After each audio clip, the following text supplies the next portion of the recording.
Hey everyone, welcome back to another video. Today's upload is a bit special. The video you're about to watch is a full compilation of some of my previous stories videos, but don't skip ahead just yet. The first part is filled with brand new stories you haven't seen before. Fresh content, new twists, and plenty to keep you entertained for hours. Whether you're watching at work, chilling at home, or just need something to have in the background, this is the perfect time to get comfortable. Also, if you've been enjoying the videos and want to support the channel, please subscribe. Thank you for being here, and let's jump in. Our first story is about something that started as a simple face-to-face Facebook marketplace sale. I never thought selling an old phone would turn me into some kind of amateur detective, but here we are. This happened about 8 months ago, and I still can't believe how it all went down. I'm a 29-year-old guy working in IT support, so I'm pretty careful with my tech. When I upgraded to the new iPhone, I figured I'd sell my iPhone 13 Pro Max on Facebook Marketplace to make back some cash. The phone was in perfect condition, barely a scratch, and I listed it for $550. A guy messaged me within hours. His name was Jamer, at least that's what his profile said. We arranged to meet at a Starbucks near my apartment on a Saturday afternoon. I brought the phone, the original box, everything. He showed up right on time, looked completely normal. Mid-30s maybe, wearing a plain black t-shirt and jeans that were maybe a bit too loose, but I noticed his shoes were immaculate, really clean, like he'd just bought them. Looking back, maybe I should have trusted my gut on that detail. We chatted for maybe 5 minutes. He asked to see the phone working, checked the screen, asked about the battery life, all standard stuff. Then he asked if he could take it outside to check the reception, because the coffee shop Wi-Fi was interfering. I know, I should have said no. But he seemed so genuine, and honestly, I was distracted responding to a work email on my laptop. I told him, sure, just be quick. He walked out the door, and I watched him through the window. He was looking at the phone, seeming to test it. Then he just started walking, not running, walking. By the time my brain processed what was happening, he turned a corner and vanished. I ran outside, but he was gone, completely gone. I caught a glimpse of a silver Nissan Altima pulling away from the curb down the street, but I couldn't get the plates. I felt like the biggest idiot alive. I went back inside, grabbed my stuff, and that's when I remembered something crucial. I had taken a photo of him while we were sitting there, just casually with my phone, pretending to check a message. It was a habit I'd developed from watching too many true crime videos. Always get a photo of who you're meeting, just in case something goes wrong. The Find My iPhone was still enabled. I could see the phone moving across town in real time. I immediately drove to the nearest police station, brought my laptop showing the tracking, brought my receipt with the serial number and IMEI number, brought the photo of Jamer. I thought this would be simple. I had everything they needed. The officer who took my report was dismissive from the start. He told me that Facebook Marketplace transactions were civil matters, not criminal. I explained this wasn't a transaction, it was theft. He said without witnessing the theft, it was, he said, she said. I showed him the photo. He shrugged. I showed him the Find My iPhone location. He told me they couldn't get a warrant based on phone tracking alone, that it wasn't always reliable enough, and besides, they were backed up with armed robberies, assaults, more serious crimes. They didn't have the resources to chase down every phone that got lost or stolen. I asked what I was supposed to do. He told me to be more careful next time and handed me a case number. I was furious. Not just angry, absolutely livid. I had proof. I had documentation. I had a literal tracking device on my stolen property, and law enforcement was telling me they couldn't help. The phone eventually stopped moving and settled at an address in a neighborhood about 40 minutes from mine, a small house on a residential street. I wrote down the address before the signal disappeared 2 days later. He'd probably turned it off or reset it, but I had the last known location. For the next week, I couldn't stop thinking about it. $550 was a significant chunk of money for me, but more than that, I hated the injustice of it. This guy had looked me in the eye, shaken my hand, and robbed me in broad daylight. And the system was just okay with that. So I made a decision that was probably stupid and definitely obsessive. I was going to watch that house. I started driving by before work and after work. The house was run down, peeling paint, overgrown lawn. There was always a car in the driveway, but not always the same car. That struck me as odd immediately. I'd see a beat-up Honda Civic one day, a newer-looking black Tahoe the next, sometimes a white van. Too many vehicles for a small house. I wasn't stupid about this. I had my permit, and I made sure I was carrying every single time I drove out there. It was always on me, where it should be. I trained with it regularly, made sure I was competent and responsible. In today's day and age, it was a no-brainer, even though I hoped I'd never need to use it. I started documenting everything. I took photos from my car, always parked a block away. I noted the times. I started recognizing patterns. There was a steady stream of people coming and going, but they never stayed long. 5 minutes, 10 minutes tops. They'd go in, come out, leave. The traffic was constant, especially in the evenings. Sometimes 20 or 30 different people in a single night. After 2 weeks of this, I knew what I was looking at. This wasn't just some guy who stole phones. This was something bigger. The short visits, the rotating vehicles, the constant foot traffic at all hours. I won't spell it out directly, but it was obvious. The house was being used for something illegal, something that explained why Jameer needed quick cash and untraceable phones. I couldn't go back to the police with just my observations. They'd already blown me off once, but I had an idea. I created a new email account, something generic and untraceable. I wrote an email to the police department's tip line, pretending to be a concerned neighbour. I described the house, mentioned the constant traffic, the suspicious activity, the rotating vehicles. I said I was worried about property values and safety. I kept it vague enough to sound like a worried resident, but specific enough to prompt action. I attached photos to the email. License plates I'd managed to capture. Shots of some of the people coming and going. The images weren't always super clear, since I was just using my iPhone and not a professional camera, but they were good enough to show the pattern of activity. Good enough to prove I wasn't making this up. I sent it on a Tuesday night. Then I waited. The waiting was the hardest part. Every day felt like a week. I kept driving by the house, half expecting to see police tape or squad cars, but everything continued as normal. The same rotating cast of vehicles, the same brief visits, the same run-down exterior that seemed to mock me every time I passed. I started to wonder if my email had been ignored, just like my initial police report. My girlfriend, Sarah, noticed something was off. I'd been distracted for weeks, always on my phone checking the time, making excuses to leave the apartment at odd hours. One night, she confronted me over dinner. I'd been quiet all evening, pushing pasta around my plate, mentally calculating what time I should drive by the house. "What's going on with you?" she asked, setting down her fork with that look that meant she wasn't accepting any deflection. I hesitated. I hadn't told her about my surveillance operation, because I knew exactly what she'd say.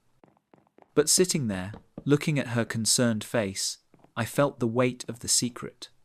So I told her everything. The theft, the police dismissal, the surveillance, the anonymous tip, all of it. Her reaction was exactly what I'd feared. "Are you insane?" She didn't yell, which somehow made it worse. "You've been stalking a criminal's house for weeks? Do you understand how dangerous that is? What if they noticed you? What if—" "I'm careful," I interrupted, but even I could hear how weak that sounded. "Careful?" She stood up from the table. "There's no careful version of what you're doing. You need to stop. Right now. Tonight. This isn't worth your life." We argued for an hour. She couldn't understand why. I wouldn't just let it go. Why $550 and some principal were worth risking everything. I couldn't explain it in a way that didn't sound obsessive or reckless. Then she asked the question that changed everything. "Are you at least bringing your protection?" I looked at her, surprised. She knew I had it. I'd gotten my permit years ago, and I carried daily. "Of course," I said, "every time." Her expression shifted slightly. Not approval, exactly, but something close to resignation, mixed with relief. "Every single time? I'm not an idiot, Sarah. I wouldn't go there without it." She sat back down, the fight draining out of her. "I still think this is insane, but if you're going to keep doing it..." She trailed off, shaking her head. "Just promise me you're being smart about this. And I mean actually smart, not your version of smart. I promise." Eventually, we went to bed, still tense, but no longer on opposite sides of the mattress. She'd made her peace with it, or at least accepted that I wasn't going to stop. But I didn't stop. I couldn't. I told myself I'd just check one more time, see if anything had changed. That was Thursday night. I drove by at 9:30, later than usual. The house was lit up like always, shadows moving behind thin curtains. 3 cars in the driveway. I parked in my usual spot a block away, engine idling, watching. Then I saw something that made my stomach drop. A guy came out of the house and stood on the porch, looking up and down the street. Not Jamir, someone bigger, wearing a white tank top despite the cool evening. He stood there for a long moment, scanning the neighborhood like he was looking for something, or someone. I slid down in my seat, heart hammering. Had they noticed me? Had I been made? The guy pulled out his phone, made a call, talked for maybe 30 seconds. Then he went back inside. I waited 5 minutes, then pulled away slowly, checking my mirrors every 3 seconds. That night, I barely slept. Every car sound outside our apartment made me jump. I kept imagining scenarios where they'd tracked me somehow, figured out who I was, where I lived. Sarah was right. This was insane. These weren't just phone thieves. These were people involved in something serious enough to require constant security awareness. Friday morning, I called in sick to work. I told myself I just needed a day to clear my head, maybe to stop this whole thing. But around 2 in the afternoon, I found myself driving toward the house again, unable to help myself. Just one more look, I told myself, just to make sure nothing had changed. That's when I saw the police cars. 3 patrol cars, an unmarked vehicle, officers going in and out. I parked 3 blocks away and walked closer, my heart pounding so hard I could feel it in my throat. I watched from behind a tree, like some kind of creep, but I needed to see. I needed to know that my tip had actually worked, that I hadn't been obsessing over nothing. They brought out Jamir in handcuffs. I recognized him immediately, even from a distance. Same build, same way of carrying himself. Then another guy, then a woman. They were loading bags and boxes into a van, evidence bags marked with numbers and tags. More officers arrived, a detective in a suit, crime scene tape went up. The whole operation took about 2 hours. I stayed the entire time, hidden, watching every detail like I was memorizing it for a test I hadn't studied for. When they finally cleared out, I drove home and found Sarah waiting in the living room. "Where were you?" she asked, but then she saw my face. Oh my God, what happened? I told her about the raid. Her expression cycled through disbelief, relief, and anger before settling somewhere between exhaustion and resignation. "It's over now, right? You're done with this?" "It's over," I promised, and I meant it. Seeing those handcuffs, seeing the evidence bags, something inside me had finally settled. The obsession that had been driving me for weeks evaporated like steam. Nearly a couple weeks later, I got the call from the police department. A different officer, not the one who'd taken my original report. He told me they'd executed a search warrant at a property and recovered stolen items, including what appeared to be my iPhone. He gave me a case number and told me I could come pick it up from evidence once the paperwork cleared. "How did you find it?" I asked. I probably sounded a little crazy over the phone because of how stoked I was. Anonymous tip led to surveillance, which led to the warrant, he explained. Once we got inside, We found a lot more than we expected. Your theft report matched one of the recovered phones. Lucky break. Lucky break. I almost laughed. It took another week, but I got my phone back. The officer who handed it to me was friendly, almost chatty. He mentioned they'd found over 30 stolen phones in the house, along with other stuff he wouldn't detail. It was a significant bust for them. Jameer and his associates were facing multiple felony charges. The officer thanked me for my patience. I didn't tell him about the surveillance or the anonymous email. I just took my phone, thanked him, and left. In the parking lot, I sat in my car for 10 minutes, just holding the phone, feeling the weight of it. Such a small thing. Such a stupid thing to have risked so much for. Sarah was waiting when I got home. She'd made dinner, her version of a peace offering. We didn't talk much about what had happened. There wasn't much left to say. I'd gotten my phone back. Nobody had gotten hurt. The bad guys were caught. But something had shifted between us during those weeks. A crack had formed, not in our relationship exactly, but in how she saw me, or maybe in how I saw myself. I sold the phone a month later, this time meeting in the police station parking lot with cameras everywhere. Got what I was asking for it, all $550, worth every penny of the loss, just to know that guy wasn't getting away with it. Looking back now, I probably should have just let it go. What I did could have gone very wrong in a lot of ways. I could have been noticed, could have been followed home, could have gotten hurt or worse. The rational part of my brain knows that. But there's another part, the part that still gets angry. When I think about that Saturday afternoon in Starbucks, that doesn't regret any of it. Jameer made a choice when he walked out of that coffee shop with my phone. He'd probably made that same choice dozens of times before, with dozens of other people. Easy targets, trusting people. People who wouldn't fight back because the system made it too hard to get justice. The system did fail me initially. The police officer who took my report, who couldn't be bothered to help, who treated me like I was wasting his time, he was part of the problem. But I couldn't accept being robbed and having no recourse, so I worked around it. I'm not proud of the borderline stalking, but I'm not ashamed of the result either. Sometimes the system needs a push, even if you have to be the one doing the pushing. Sometimes the only person who's going to fight for you is yourself. I learned that over those few weeks. And I learned something else too.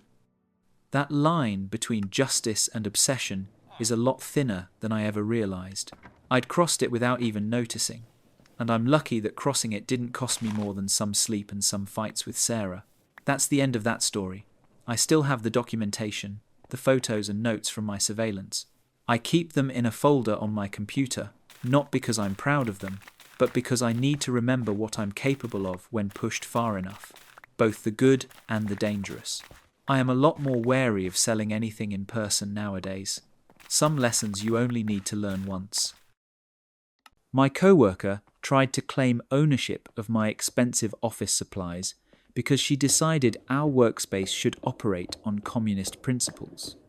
I work at a mid-sized consulting firm where we have mostly individual offices, but share some common areas like conference rooms, the break room, and a few collaboration spaces.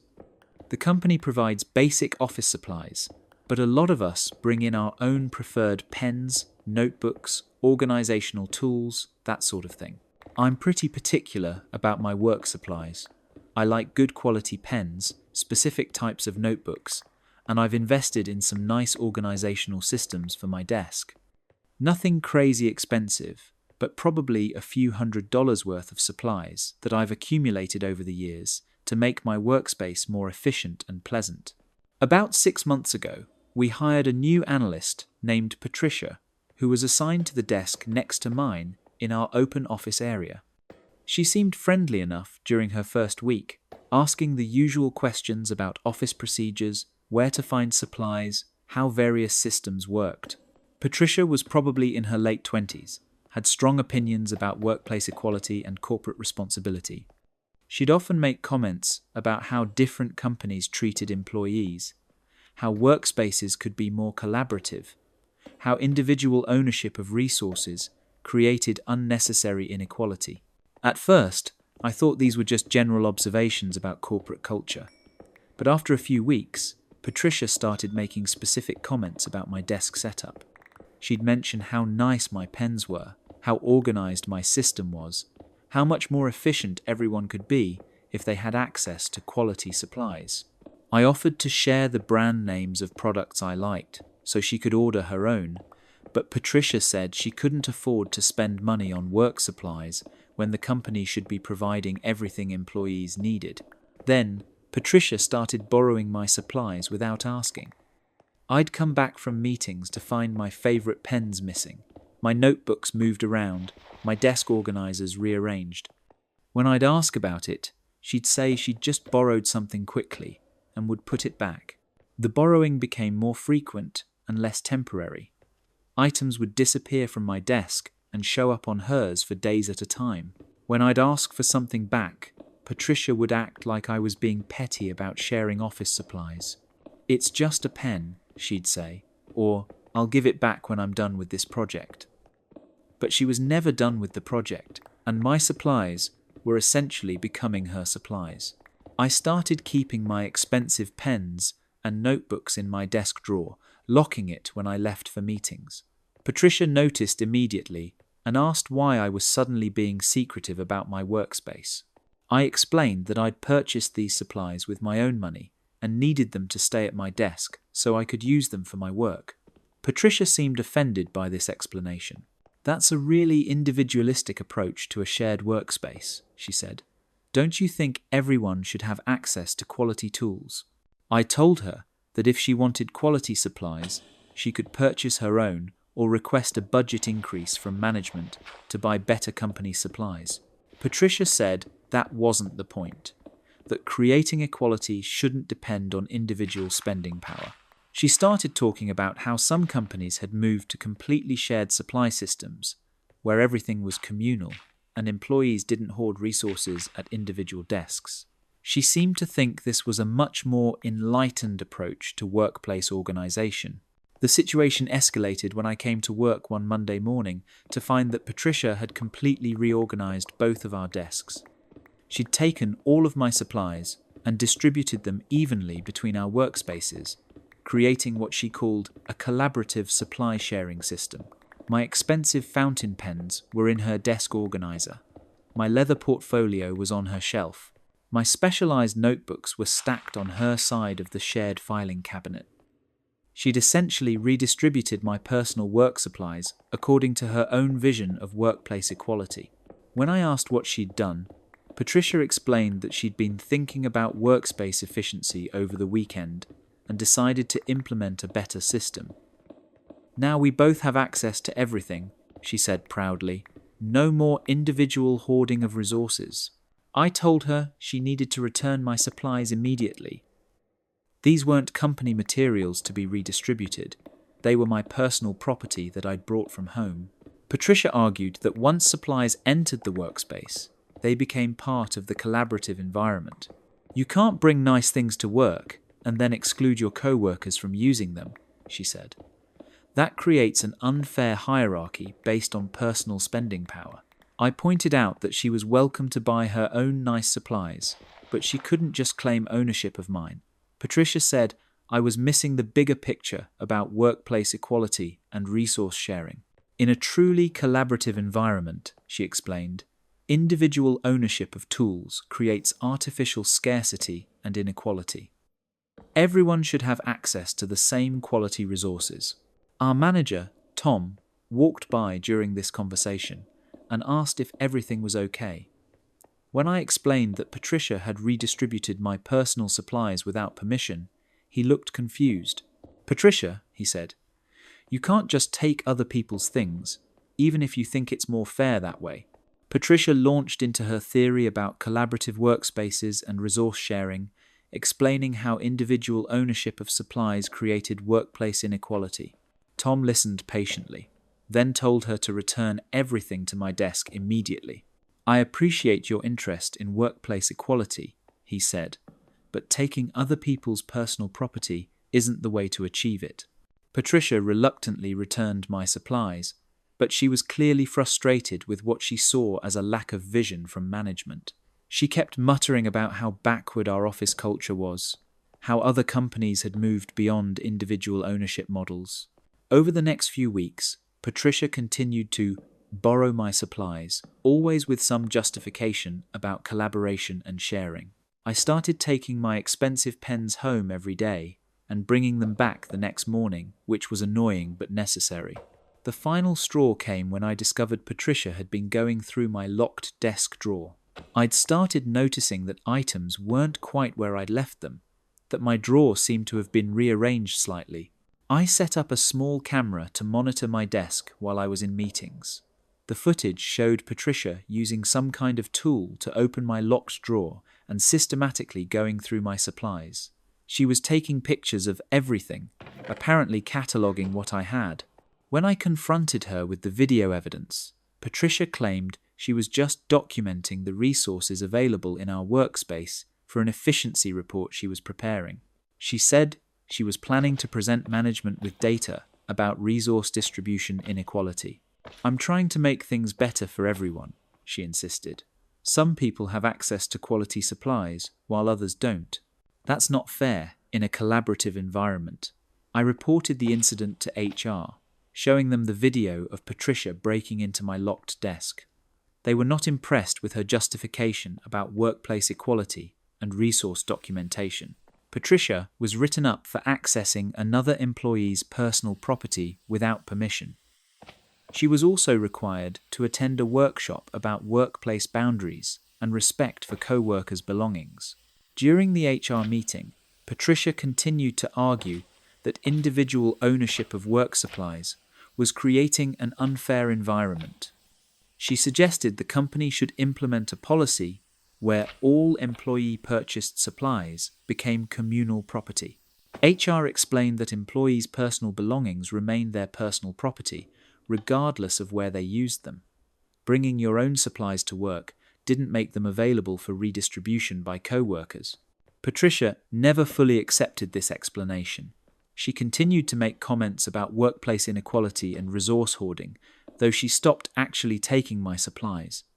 She seemed to view me as someone who was perpetuating systemic unfairness by not sharing expensive pens. A few months later, Patricia found a job at a different company, one that she claimed had a more progressive approach to workplace collaboration. I wished her well, though I made sure to check my desk drawer after our final conversation. That story is over. The mental gymnastics required to turn theft into a political statement about workplace equality is truly impressive. Some people will use any ideology to justify taking other people's stuff without permission. Next up, we have a story about a landlord who had some interesting ideas about tenant notification procedures and construction scheduling. My landlord tried to renovate my apartment while I was still living in it and acted like I was being unreasonable for wanting privacy in my own home. I'm 26, and I've been renting this one-bedroom apartment downtown for about 2 years. The rent is decent for the area, the building is old but well-maintained, and my landlord Marcus has always been pretty responsive to maintenance requests. He's in his 50s, owns about 6 units in the building, and generally keeps to himself unless something needs fixing. Last month, Marcus mentioned that he was planning to update some of the apartments in the building, said he wanted to modernize the kitchens, maybe upgrade the bathrooms, make the units more attractive to potential tenants. I didn't think much of it since my lease doesn't expire until next year, and he said he'd be focusing on vacant units first. Then one Tuesday morning, I woke up to the sound of power tools in my kitchen, not from the apartment next door or above me, but literally in my kitchen. I stumbled out of bed in my pajamas and found 2 construction workers installing new cabinet hardware while a third guy was measuring my countertops. Marcus was standing in my living room with a clipboard, directing the workers like this was the most normal thing in the world.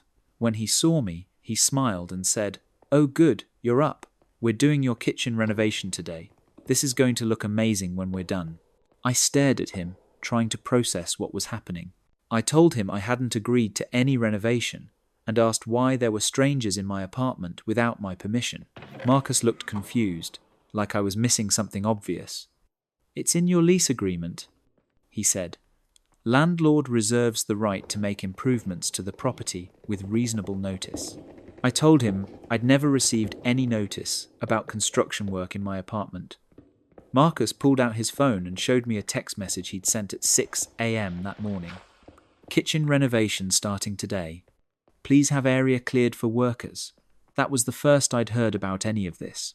The workers had apparently used Marcus's master key to enter my apartment while I was sleeping.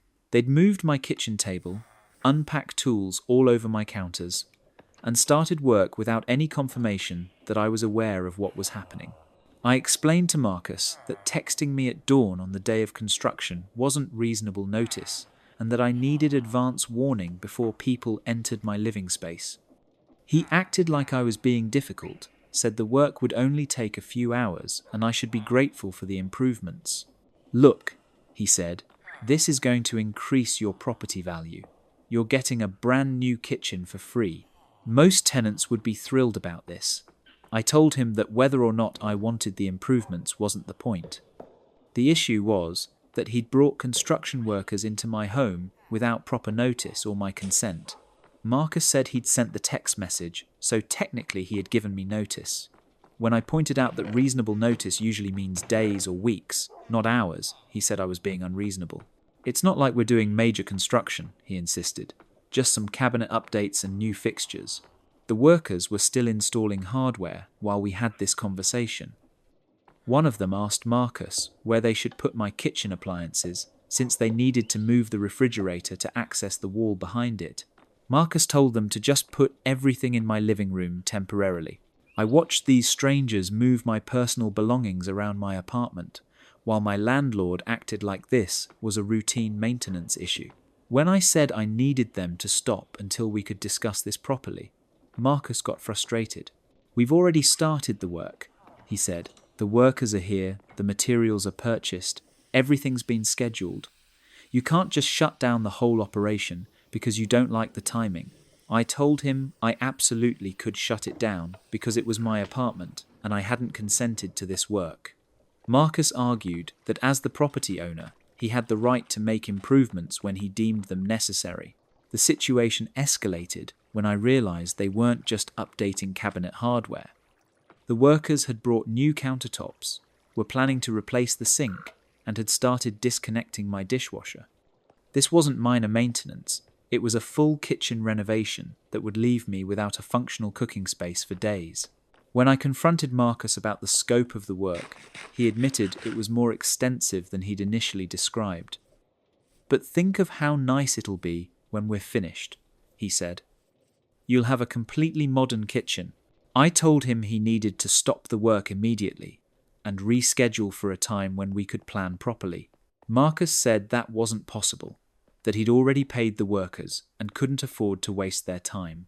"Look," he said, "why don't you just go stay somewhere else for a few days while we finish up?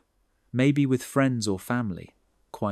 He was suggesting I temporarily move out of my own apartment so he could renovate without my input.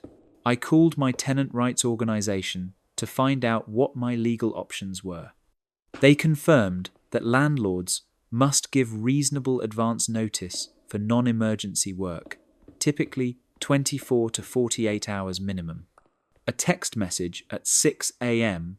on the day of construction definitely didn't meet that standard. When I told Marcus I'd spoken with tenant advocates, he got defensive, said I was making this way more complicated than it needed to be, that he was trying to improve my living situation and I was being ungrateful. The workers were getting uncomfortable with the tension and started packing up their tools. Marcus tried to convince them to keep working, said we'd sort out the disagreement later, but they said they didn't want to be in the middle of a landlord-tenant dispute. After the workers left, Marcus was furious. He said I'd cost him money by shutting down the renovation, that the workers might not be available again for weeks, that I was preventing him from improving the property. I told him we could reschedule the work for a mutually convenient time with proper advance notice. Marcus said that wasn't good enough, that he'd already disrupted his schedule and mine, so we should just finish what we'd started. He actually suggested I could stay in a hotel for the rest of the week while he completed the renovation. When I pointed out that I shouldn't have to pay for temporary housing because of his poor planning, he offered to split the hotel costs with me. The conversation went nowhere. Marcus kept insisting that the work needed to be done immediately, and I kept explaining that I needed proper notice and input on renovations that would disrupt my living space for days. Finally, I told him that if he brought workers back without following proper procedures, I'd file a complaint with the housing authority. Marcus said that seemed extreme for what should have been a simple apartment improvement. The renovation never got rescheduled. Marcus apparently decided it wasn't worth the hassle of dealing with tenant rights issues. My kitchen remains exactly as it was before this incident, and Marcus has been noticeably cooler in our interactions since then. A few weeks later, I heard from another tenant that Marcus had tried the same approach with them, showed up with workers, and expected to renovate their bathroom with minimal notice. They'd also refused, and now Marcus was complaining to other landlords about how difficult tenants had become. That story is over. The audacity of bringing construction workers into someone's bedroom while they're sleeping and then acting like they're being unreasonable for wanting proper notice is genuinely staggering. Some landlords really think owning property means they can treat tenants' homes like their personal construction sites. Speaking of people who think other people's belongings are theirs to manage, this next story involves a neighbour who took lawn care into his own hands without asking. My neighbour hired a landscaping crew to completely redesign my front yard and then tried to charge me for the service I never requested. I'm 31 and I own a small house in a suburban neighbourhood where most people take decent care of their properties. My front yard isn't magazine-worthy, but it's well-maintained grass with a few flower beds and some mature trees that provide nice shade. My next-door neighbour Gerald is probably in his 60s, retired, and spends most of his time working in his elaborate garden. His yard is absolutely beautiful, professionally landscaped with exotic plants and intricate hardscaping. He's clearly passionate about gardening and takes great pride in his outdoor space. About 3 months ago, Gerald started making comments about my yard during our casual conversations. He'd mentioned how much potential my space had, how with a few changes it could really complement his garden, how certain plants would thrive in my soil conditions.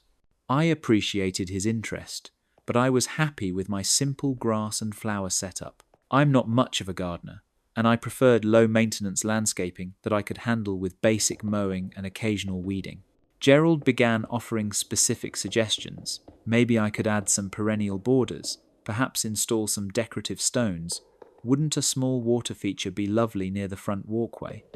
I politely deflected these ideas, explaining that I liked my yard simple and didn't have time for elaborate gardening projects. Last month, I went out of town for a long weekend to visit family. When I returned Sunday afternoon, my front yard was completely transformed.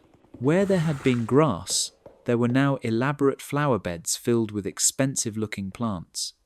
Someone had installed decorative stone borders, planted ornamental trees, and created a small rock garden near my front door. The work was professionally done and undeniably beautiful, but it was completely different from what I'd had before. My simple, manageable yard had been turned into something that would require constant maintenance and specialized care. I knocked on Gerald's door immediately, needing to understand what had happened to my property. He answered with a huge smile, clearly excited about something. "Isn't it gorgeous?" he said, gesturing toward my transformed yard. I couldn't stand watching all that potential go to waste, so I decided to surprise you with a complete makeover. I stared at him, trying to process what he was telling me. He'd hired landscapers to completely redesign my front yard without my permission while I was out of town. I worked with the same crew that did my garden, Gerald continued proudly. They're absolutely the best in the area. I told them to spare no expense, that we wanted something really spectacular. I told him I hadn't asked for any landscaping work and couldn't afford expensive garden renovation. Gerald waved off my concerns, said he'd already taken care of everything and I could pay him back when convenient. "How much did this cost?" I asked, looking at what appeared to be thousands of dollars worth of plants and stonework. Gerald pulled out a folder with receipts and invoices. The total was just over $8,000. $8,000 for landscaping work I'd never requested on my own property. I told Gerald there had been a huge misunderstanding, that I couldn't accept this work and definitely couldn't pay for it. "But it looks amazing," he said, seeming confused by my reaction. "Your property value just increased significantly. This is an investment in your future." I explained that I'd specifically told him I preferred simple landscaping and didn't want elaborate gardens. Gerald said he'd thought I was just being modest, that once I saw how beautiful professional landscaping could be, I'd change my mind. "Besides," he added, "I coordinated everything to complement my garden. Now our properties flow together visually. It's like having one large, cohesive landscape design." That's when I realized Gerald hadn't done this primarily for my benefit. He'd redesigned my yard to enhance his own property's appearance, creating the unified look he wanted for the neighborhood. When I told him I couldn't pay $8,000 for work I'd never authorized, Gerald got frustrated. He said I was being ungrateful, that he'd done me an enormous favor, that most people would be thrilled to receive such expensive landscaping for free. "I already paid the contractors," he said. "The work is done. The plants are installed. You can't just pretend it didn't happen." I suggested he could have the contractors remove everything and restore my yard to its original condition. Gerald looked horrified at this idea, said it would be wasteful and destructive to undo professional landscaping work. "Look," he said, "I understand you're overwhelmed by the expense. We can work out a payment plan. Maybe $500 a month until it's paid off?" I told him again that I hadn't requested this work and wasn't going to pay for it regardless of the payment terms. Gerald said he'd invested his own money in good faith, trusting that I'd reimburse him once I saw the results. The conversation went in circles for over an hour. Gerald kept emphasizing how beautiful the work was, how much my property value had increased, how ungrateful I was being. I kept explaining that unauthorized work on someone else's property doesn't create an obligation to pay for it. Finally, I told him he needed to work out the payment issue with his contractors, since I'd never entered into any agreement with them. Gerald said that wasn't fair, that he'd arranged everything as a favor to me. "I can't afford to eat an $8,000 landscaping bill," he said. "I'm on a fixed income. I only did this because I expected you to reimburse me." I felt bad about his financial situation, but I hadn't created it. He'd made an expensive decision without consulting me, and now he was trying to make his poor planning my responsibility. Over the next few days, Gerald became increasingly aggressive about demanding payment. He'd knock on my door multiple times, leaving printed invoices and payment schedules. He started telling other neighbors about the situation, painting me as someone who'd accepted expensive landscaping and then refused to pay for it. The social pressure in the neighborhood became uncomfortable. Some people thought I should pay Gerald something since the work had been done, even if I hadn't requested it. Others understood that you can't just improve someone's property and then demand payment. I consulted with a lawyer who confirmed that I had no legal obligation to pay for unauthorized work on my property, even if it increased the value. Gerald couldn't force me to accept or pay for services I'd never contracted for. When I told Gerald about the legal consultation, he got angry, said I was being heartless, that he'd acted with good intentions, and now I was hiding behind lawyers instead of doing the right thing. "All I wanted was to make the neighborhood more beautiful," he said. "I thought you'd appreciate someone caring enough to improve your property." The situation reached a breaking point when Gerald's contractors started calling me directly, demanding payment for work they'd done on my property. Apparently, Gerald had told them I was the actual client, and he'd just been coordinating the project on my behalf. I had to explain to multiple contractors that I'd never hired them, never signed any contracts, and had been out of town when the work was performed. They were understandably frustrated, having completed $8,000 worth of work with unclear payment arrangements. The contractors ended up taking Gerald to small claims court when he couldn't pay them. During the proceedings, it came out that he'd presented the project as if I'd requested and approved it, leading them to believe payment was guaranteed. Gerald ended up having to liquidate some savings to pay the contractors. He blamed me for the entire situation, said if I'd just been reasonable about reimbursement, none of this would have happened. Our neighbour relationship never recovered. Gerald moved away about 6 months later, apparently unable to handle the financial strain and social awkwardness the situation had created. I kept the landscaping since removing it would have been expensive and wasteful. It is beautiful, and I've learned to maintain it over time, but every time I look at it, I'm reminded of how someone thought they could make major decisions about my property without my input. That story is over. The entitlement required to spend $8,000 on unauthorized landscaping work and then expect the property owner to pay for it is absolutely mind-blowing. Some people really think good intentions justify any action, even when it involves other people's money and property. Moving on to our next story, which involves a roommate who decided that splitting expenses meant she could decide how everyone else spent their money. My roommate tried to control my spending because she thought our shared living situation gave her veto power over my financial decisions. I'm 24 and I share a 3-bedroom apartment with 2 roommates, Lisa and Jennifer. We split rent and utilities evenly, and generally everyone handles their own groceries, personal expenses, and entertainment costs. It's worked out well for the past year and a half. We've been living together. Lisa is probably the most organised of the 3 of us, handles setting up utility accounts, makes sure bills get paid on time, keeps track of shared expenses like cleaning supplies or apartment maintenance.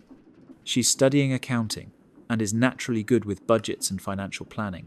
I work in marketing and make decent money for someone my age. I'm not wealthy, but I can afford some nice things occasionally, good restaurants, concert tickets, clothes from stores that aren't discount retailers. I save money where I can, but I also believe in enjoying life when you're young and have fewer responsibilities. Jennifer is in graduate school and lives on a much tighter budget. She works part-time, gets some family support, but definitely has to be careful about every expense. She shops at thrift stores, cooks most meals at home, and rarely spends money on entertainment that isn't free. About 3 months ago, Lisa started making comments about the packages I was receiving from online shopping. She'd mention how often the delivery drivers came to our apartment, how much space the boxes took up in our entryway, how I seemed to be buying something new every few days. I didn't think much of it at first. I do shop online fairly regularly, but it's mostly replacing clothes that wear out, household items I need, occasionally something fun but not expensive. Nothing that seemed worth commenting on. Then Lisa started asking specific questions about what I was buying. She'd see packages addressed to me and ask what was inside, how much it cost, whether I really needed whatever it was. I thought she was just making conversation, maybe a little curious about my shopping habits. Lisa began keeping track of my deliveries, apparently maintaining some kind of mental inventory of my purchases. She'd make comments like, "That's the 3rd package this week," or "You must be spending a fortune on shipping costs." When I explained that most of my online orders came with free shipping, Lisa said the shipping costs were built into the product prices, so I was still paying for delivery, whether I realized it or not. She seemed to think this was a significant revelation about hidden expenses. About 6 weeks ago, Lisa asked if we could have a roommate meeting to discuss apartment expenses. I assumed this was about utilities, or maybe splitting the cost of some shared household item we needed. Instead, Lisa had prepared a presentation about our collective spending habits and how they affected our living situation. She'd been tracking deliveries, estimating costs, and calculating what she called our economic inequality within the apartment. Lisa had created charts showing how much money each of us spent on non-essential items per month. She'd estimated my online shopping costs, Jennifer's occasional coffee shop visits, even tracked our different grocery budgets. She presented this like it was important data we needed to address as roommates. The problem, Lisa explained, is that we're supposed to be splitting expenses equally, but some of us are spending way more money than others. This creates an unfair dynamic in our shared living space. I was confused about what she meant by unfair dynamic. We each paid our portion of rent and utilities on time. Our personal spending didn't affect the shared expenses we'd agreed to split.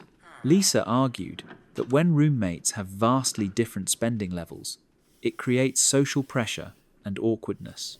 She said Jennifer felt bad when she saw my shopping deliveries because it reminded her that she couldn't afford to buy things she wanted. It's not fair to flaunt your disposable income when you're living with people who are struggling financially, Lisa said. She suggested we should coordinate our spending levels to be more considerate of each other's budgets. I told Lisa that my personal purchases weren't any of her business, and that Jennifer had never mentioned feeling bad about my shopping habits. Lisa said that was because Jennifer was too polite to say anything, but that as roommates we should be more aware of these dynamics. Jennifer looked uncomfortable during this conversation, clearly not wanting to be in the middle of what was becoming an argument between Lisa and me. When Lisa asked her directly if my spending made her feel bad, Jennifer said she'd never really thought about it. Lisa pressed the issue, asking Jennifer if she ever wished she could afford to buy things like I did. Jennifer admitted that, sure, sometimes she saw things she'd like to have but couldn't afford, but that was just part of being on a student budget. See? Lisa said, turning back to me. Your spending is making Jennifer feel bad about her financial situation. That's not fair in a shared living space. I pointed out that Jennifer hadn't said my spending made her feel bad, just that she sometimes wanted things she couldn't afford. That's a normal part of life for most people, not something I needed to manage on behalf of my roommates. Lisa disagreed, saying that when people live together, they should be considerate of each other's financial stress. She suggested I could do my shopping less frequently, maybe have packages delivered to work instead of our apartment, or at least be more discreet about purchases. The conversation escalated when Lisa proposed that we should set spending limits for non-essential purchases. She'd calculated that if we each spent no more than $200 per month on discretionary items, it would create a more equitable living situation. I told Lisa she had no right to control how I spent my own money. She argued that living together meant making compromises and being considerate of others' situations. She seemed to think shared living space gave her some authority over roommates' personal financial decisions. It's not about control, Lisa insisted. It's about creating a harmonious environment where no one feels left out or inadequate because of income differences. I asked Jennifer directly if she wanted me to change my spending habits. She looked embarrassed and said she just wanted everyone to get along, that she didn't need anyone to modify their lifestyle on her behalf. Lisa continued to argue that even if Jennifer said it was fine, the spending inequality was creating underlying tension that was bad for our living situation. She'd apparently been analysing our household dynamics and decided that financial differences were a problem that needed addressing. Over the next few weeks, Lisa became increasingly critical of my purchases. She'd comment on every delivery, make passive-aggressive remarks about some people having money to waste, and suggest alternative ways I could spend less money. When I bought a new winter coat, Lisa mentioned how Jennifer was still wearing the same old jacket from high school. When I ordered takeout, she'd point out how much money I could save by cooking at home like Jennifer did. Lisa started leaving articles around the apartment about mindful spending, minimalism, and being considerate of others' financial situations. She seemed to think if she educated me enough about economic inequality, I'd voluntarily reduce my spending. The situation reached a breaking point when I came home to find Lisa going through a package I'd received. She claimed she was just moving it out of the entryway, but she'd clearly opened it and examined the contents. When I confronted her about opening my mail, Lisa said she was just trying to understand what I was spending money on. She'd found a dress I'd ordered for a friend's wedding and calculated that the cost could have covered Jennifer's groceries for 2 weeks. "Don't you see how thoughtless that is?" she asked. You're spending more on one dress than Jennifer spends on food for half a month.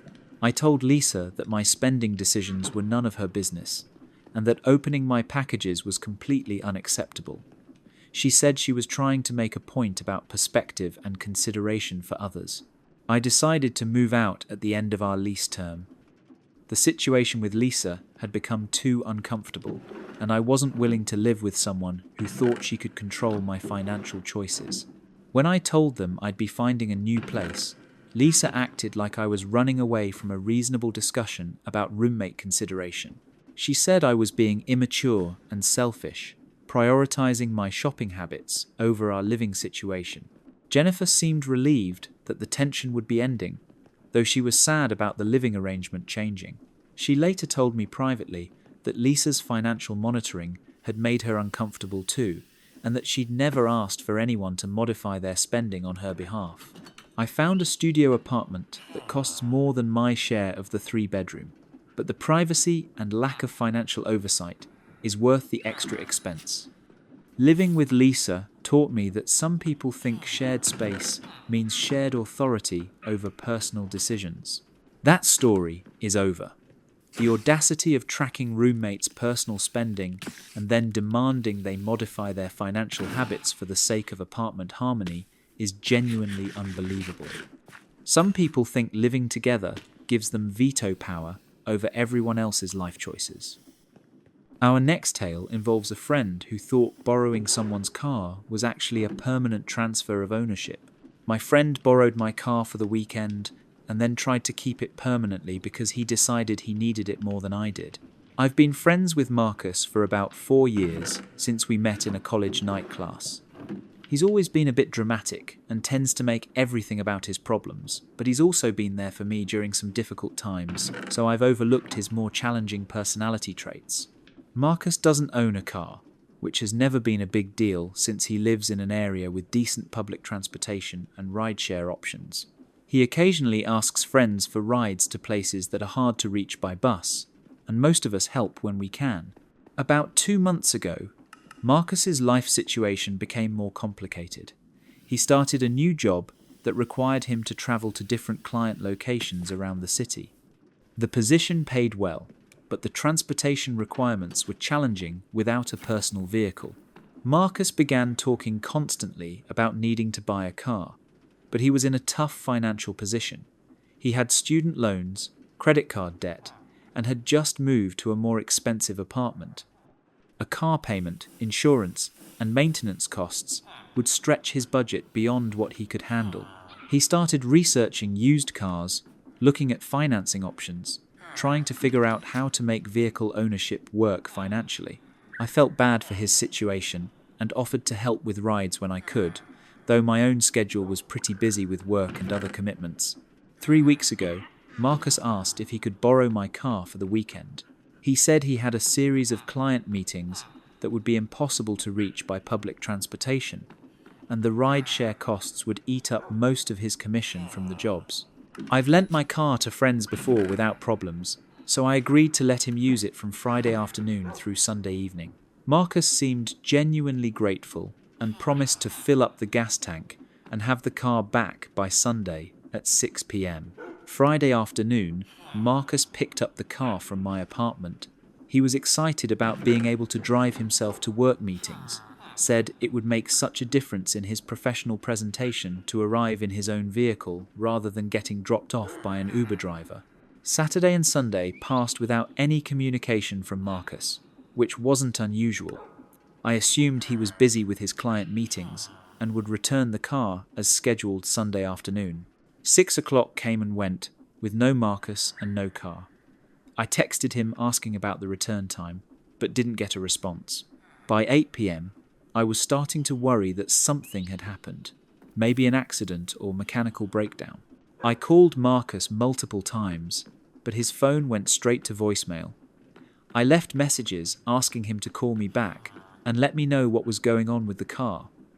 I was getting genuinely concerned about his safety. Monday morning, I still hadn't heard from Marcus. I needed my car to get to work, so I called in sick and spent the day trying to reach him. I contacted mutual friends to see if anyone had heard from him, but no one had any information. By Monday evening, I was considering calling the police to report the car stolen.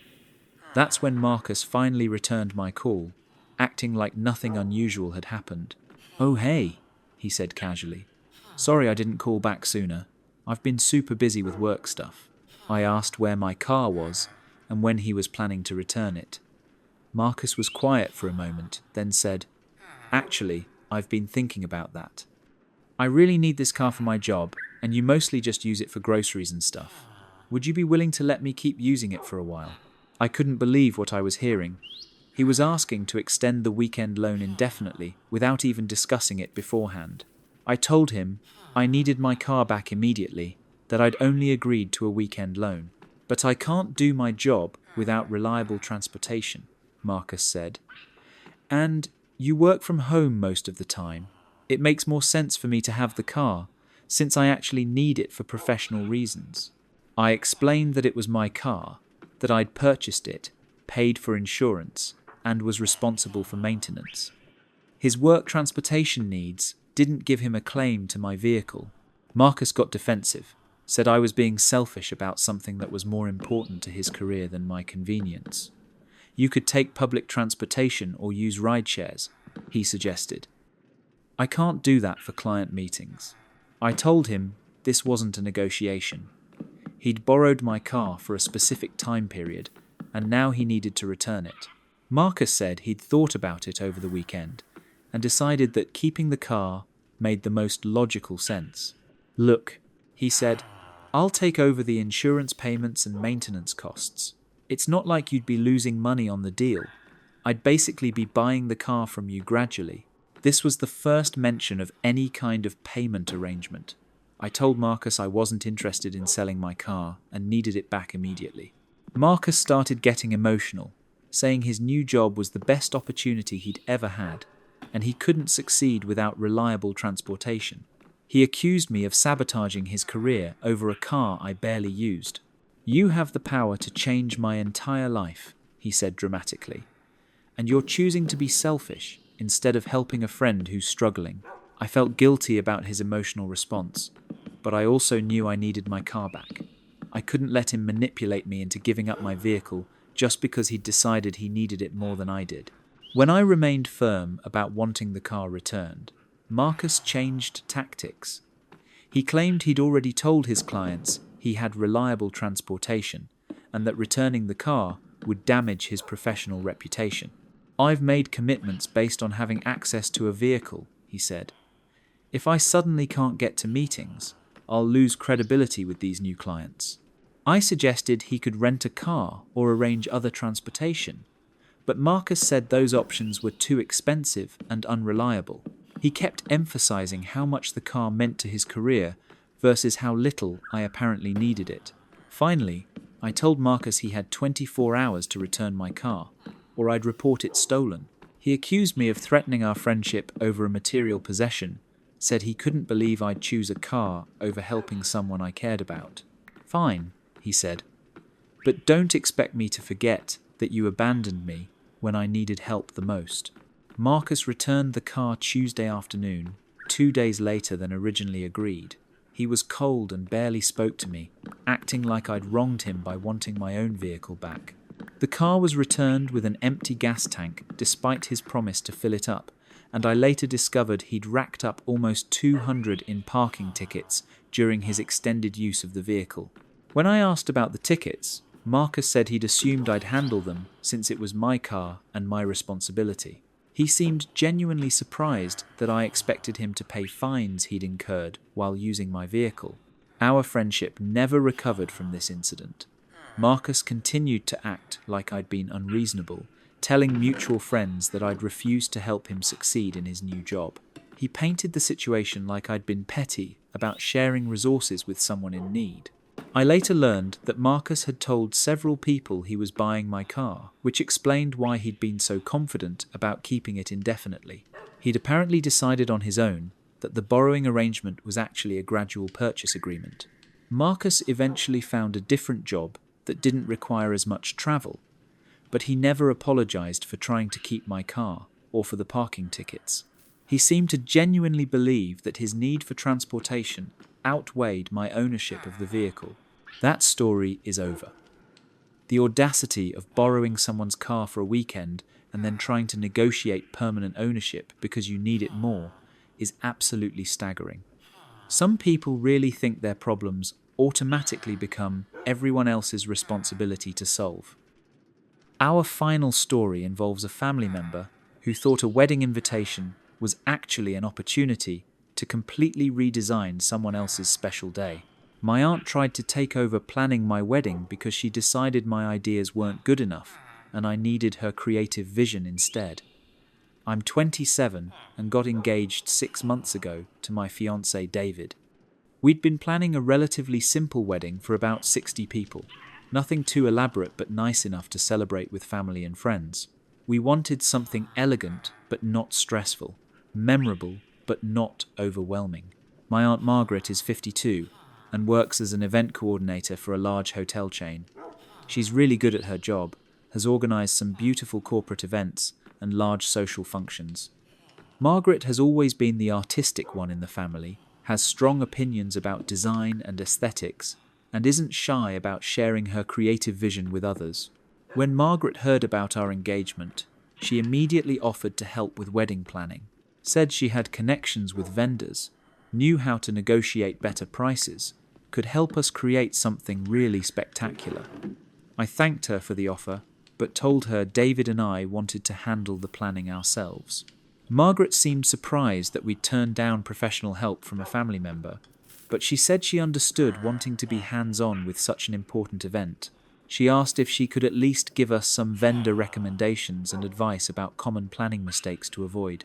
Over the next few weeks, Margaret would text me regularly with wedding planning tips, photos of events she'd organised, suggestions for things we should consider. I appreciated her enthusiasm, but some of her ideas were much more elaborate and expensive than what David and I had in mind. Margaret kept pushing for us to expand our vision, increase our budget, think bigger about what our wedding could be. She'd send photos of luxury weddings with extensive floral arrangements, multi-course plated dinners, elaborate lighting designs, saying things like, "Imagine how amazing this would look with your colour scheme." I explained repeatedly that we were planning something simpler, that we didn't want an enormous production or massive expense. Margaret would respond that she understood, but then continue sending ideas for upgrades and additions that would transform our intimate celebration into a major event. About 3 months into planning, Margaret asked to see our current vendor contracts and timeline. She said she wanted to make sure we weren't missing anything important or making rookie mistakes that could cause problems later. I shared our planning documents with her, thinking she'd just review them and offer general advice. Instead, Margaret came back with a complete critique of our choices, a revised timeline, and alternative vendor suggestions for almost everything we'd already booked. "You're not thinking big enough," she told me over coffee. "This is your one wedding day, and you're planning it like it's a casual dinner party. You need more flowers, better photography, upgraded catering, professional lighting design." I reminded Margaret that David and I were happy with our plans and didn't want to change the scope or budget of our wedding. She said I was being short-sighted, that I'd regret not making the day as spectacular as possible. "Trust me," she said, "I've seen hundreds of weddings. The ones people remember are the ones that go all out, that create a real experience for guests. Simple weddings are forgettable." Margaret began contacting our vendors directly, claiming she was helping coordinate our wedding and wanted to discuss upgrade options. She called our florist to ask about doubling our flower budget, contacted our photographer about adding a second shooter, asked our caterer about upgrading to a plated dinner instead of our planned buffet. I only found out about these calls when vendors started contacting me with revised proposals and asking when I'd decided to expand the wedding scope. Margaret had apparently presented herself as our wedding coordinator and requested quotes for a much more elaborate celebration. When I confronted Margaret about overstepping, she said she was just exploring options to help us make informed decisions. She claimed the vendors had suggested the upgrades, and she was simply gathering information on our behalf. "I'm trying to help you avoid settling for less than you deserve," she insisted. "These vendors were telling me ways to make your wedding better, and I thought you'd want to know about those possibilities." I told Margaret she needed to stop contacting our vendors without permission, and that David and I were satisfied with our current plans. She said I was being defensive and missing opportunities to improve our wedding. The situation escalated when I discovered Margaret had scheduled a meeting with our venue coordinator to discuss additional decorations and lighting options. She'd made the appointment using my name, claiming I wanted to explore upgrading our reception package. Margaret attended this meeting without telling me, presented herself as the wedding planner, and authorized several $1,000s worth of additional services. She'd ordered upgraded linens, additional floral arrangements, professional lighting design, and a more elaborate cake display. I found out about this when the venue coordinator called to confirm the changes and discuss the revised payment schedule. Margaret had signed agreements on my behalf and committed me to expenses I'd never approved. When I called Margaret to ask what she'd done, she was excited about the improvements she'd made to our wedding. She described all the upgrades she'd ordered, how much more beautiful everything would look, how impressed our guests would be with the elevated celebration. "I know you were trying to keep costs down," she said, "but when I saw how much better everything could be with just a few upgrades, I couldn't let you settle for less. This is going to be absolutely gorgeous." I told Margaret she had no authority to make changes to our wedding or authorize additional expenses. She said she'd put everything on her credit card temporarily and we could reimburse her after the wedding, like it was a generous gift she was giving us. "Don't worry about the money right now," she insisted. "Focus on how amazing your wedding is going to be. You'll thank me when you see how perfect everything looks." I spent the next 2 days calling vendors and the venue to cancel Margaret's unauthorized changes. Some of the upgrades could be removed without penalty, but others had already been ordered or scheduled and couldn't be cancelled without fees. Margaret was furious when she learned I'd undone her improvements. She said I was being ungrateful and short-sighted, that I was sabotaging my own wedding day because I was too stubborn to accept help. "I was trying to give you the wedding of your dreams," she said, "and you're choosing to have something mediocre instead. You're going to regret this decision for the rest of your life." I told Margaret that the wedding of my dreams was the one David and I had planned together, not the elaborate production she thought we should have. She said I lacked vision and was settling for less than I deserved. Margaret continued to push for changes right up until the wedding day. She'd call with new ideas, send photos of decorations we could still add, suggest last-minute upgrades that would really make the event special. Even at the wedding, Margaret made comments about what could have been different.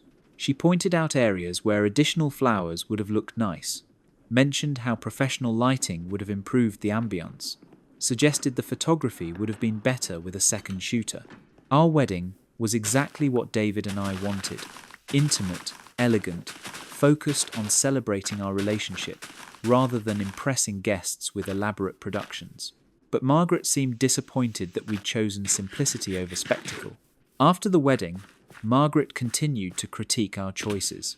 She'd show people photos of events she'd organised, explaining how she'd offered to help with our wedding, but we'd chosen to keep everything small and basic instead. She seemed genuinely puzzled that we'd been happy with our celebration, convinced that we'd missed an opportunity to have something truly special. Margaret couldn't understand that our definition of special was different from hers. That story is over. I'm 26 years old, and I thought I had my life figured out. Good job, nice apartment, solid group of friends, the kind of stability that takes years to build. My younger sister Emma is 23, and we've always had this weird dynamic where I'm the responsible one and she's the free spirit who somehow always lands on her feet. About 8 months ago, Emma started dating this guy, Mike, who works in finance. Seemed decent enough when I met him, polite, well-dressed, the type of guy who brings flowers on the first date. Emma was head over heels from day one, constantly gushing about how he was different from her usual type, how mature and stable he was. Now, here's where things get complicated. I work in marketing for a mid-sized tech company, and about 4 months into Emma's relationship with Mike, we hired a new client liaison. You can probably see where this is going. The new hire was Mike, same Mike, who was supposedly so in love with my sister that he was already talking about moving in together. At first, I figured it was just an awkward coincidence. I kept things professional, didn't mention Emma, and assumed he'd do the same. But Mike had other plans. Within 2 weeks of starting, he was finding excuses to stop by my desk, suggesting we grab coffee to discuss projects that honestly didn't require face-to-face meetings. I'm not stupid. I could tell he was interested, but I kept deflecting. Short responses, busy schedule, always bringing up how great it was that Emma had found someone so wonderful. I thought I was being clear without causing drama. Then came the company holiday party in December. Open bar, fancy venue, everyone letting loose after a stressful quarter. I was talking to some colleagues near the bar when Mike appeared next to me, clearly having had a few drinks. He starts going on about how beautiful I look, how he's been thinking about me, how he made a mistake getting serious with Emma so quickly. I told him he was drunk and needed to go home to his girlfriend. My sister, the person who's been planning their future together for months. That's when he dropped the bomb. He said Emma was sweet, but immature, that what he really wanted was someone with their life together, someone like me. Then he leaned in and tried to kiss me. I pushed him away hard enough that he stumbled backward into a cocktail table, made quite the scene. Half the party turned to stare. Drinks went flying, and Mike ended up with cranberry juice all down his white shirt.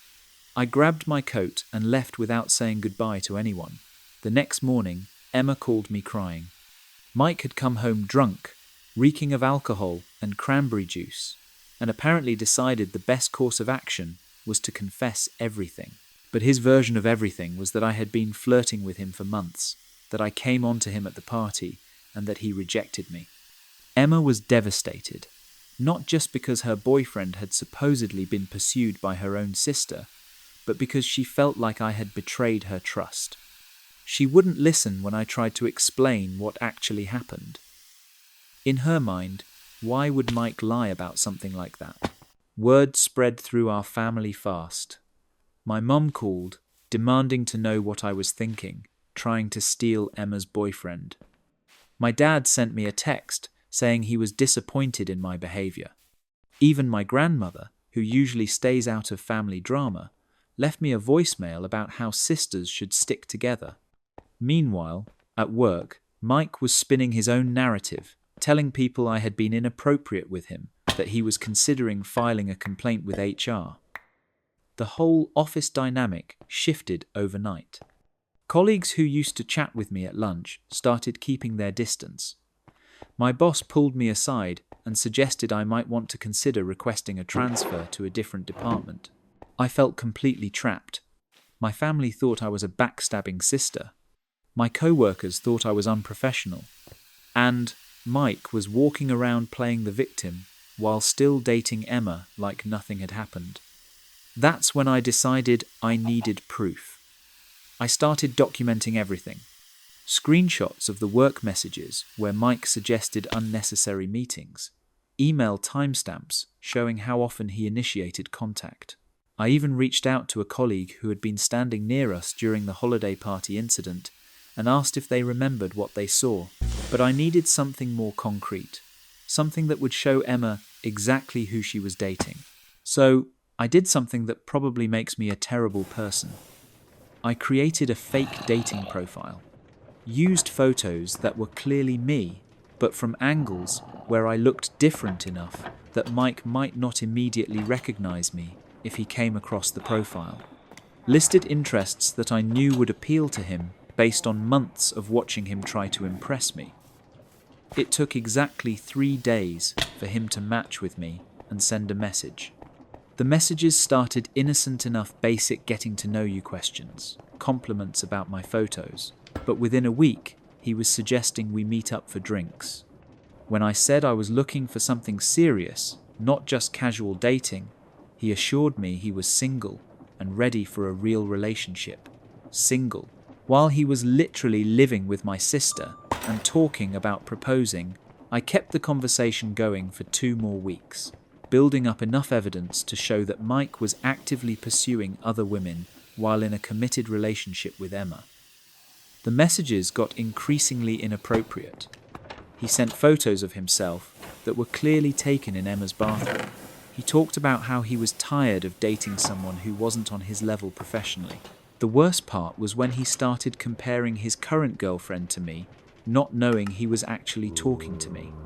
He said Emma was too clingy, too emotional, that he needed someone more mature and independent, someone who understood ambition. I screenshot everything. Then I had to figure out how to tell Emma without revealing that I had catfished her boyfriend. I couldn't just show up with a fake dating profile and expect her to believe me. She already thought I was trying to sabotage her relationship. So I did something even more morally questionable. I told Emma I had seen Mike on a dating app while I was swiping through profiles myself. I said I wasn't sure if it was really him, but it looked like his photos and the profile said he was single. Emma demanded to see the profile. I showed her the screenshots on my phone, conveniently leaving out the parts where I was the one he'd been messaging. Then she asked if I could help her figure out if he was actually talking to other women. That's when I showed her the conversation screenshots, told her a friend of mine had matched with him, and sent me the messages because she recognized him from Emma's social media posts. Emma read through every single message. The lies about being single, the complaints about his current girlfriend, the suggestions for meeting up. Her face went through every emotion. Shock, hurt, anger, disgust. She confronted Mike that night. I wasn't there. But according to Emma, he tried to deny it at first, then claimed it was just harmless flirting, then finally admitted he had been feeling trapped in their relationship and was looking for a way out. Emma kicked him out immediately, changed the locks, blocked his number, told him never to contact her again. But here's where it gets complicated. The next week at work, Mike cornered me in the break room. He was furious, accusing me of sabotaging his relationship, saying he knew I had something to do with Emma finding out about the dating profile. I played dumb, told him I had no idea what he was talking about, that maybe he should have thought about the consequences before cheating on his girlfriend. That's when he threatened me. Said if I didn't stay out of his business, he would make sure everyone at the company knew exactly what kind of person I was, that he would destroy my reputation the same way I had destroyed his relationship. I looked him straight in the eye and told him to do his worst. That, unlike him, I hadn't actually done anything wrong. The next day, Mike submitted his resignation. No explanation, no 2 weeks' notice. Just packed up his desk and left. Emma and I are slowly rebuilding our relationship. She apologized for not believing me about the holiday party incident, and I apologized for not handling the situation better from the beginning. We're getting there, but I still haven't told her about the fake dating profile. Part of me thinks she deserves to know the whole truth, and part of me thinks it would just hurt her more to know how elaborate my deception was, even if it was meant to protect her. My family has mostly come around, though there's still some awkwardness at gatherings. My mom keeps making comments about how family should communicate better, clearly aimed at me. At work, things have settled down, but I can tell some people still wonder what really happened between Mike and me. The official story is that he left for a better opportunity, but office gossip has a way of filling in the blanks. So, here I am wondering if I'm the arsehole for catfishing my sister's boyfriend to prove he was cheating on her. I exposed him for what he was, but I lied and manipulated the situation to do it. Emma is better off without him, but she still doesn't know the full extent of what I did to get rid of him. Part of me feels justified because Mike was the one who chose to cheat, who chose to lie, who chose to try to manipulate both Emma and me. All I did was give him the opportunity to show his true colours. But another part of me knows that creating a fake profile crosses a line, that lying to Emma about how I got the evidence makes me almost as bad as Mike. I keep telling myself that the ends justify the means, that protecting my sister from a cheating boyfriend was worth the deception. But late at night, when I'm lying in bed replaying everything that happened, I wonder if I became the villain in my own story. The worst part is that I'd probably do it again. If I saw Emma heading toward another Mike, another guy who was going to break her heart and turn our family against each other, I think I'd use whatever tools I had to protect her. Does that make me a good sister or a manipulative person who can't mind her own business? Mike got exactly what he deserved, but those catfishing secrets could still blow up later. This next one proves that some people really shouldn't become grandparents until they learn basic human decency. I'm 31 years old, and I thought I had a good relationship with my parents. Sure, they could be a little controlling sometimes, but they helped me through college, supported me when I was getting my business off the ground, and we talked on the phone at least twice a week.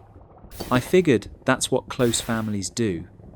My wife Sarah and I have been married for 3 years, and we'd been trying to have kids for about 18 months when we finally got pregnant last spring. We were over the moon.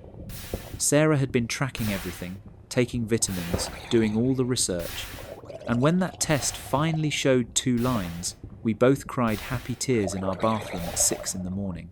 We waited until the 12-week mark to start telling people.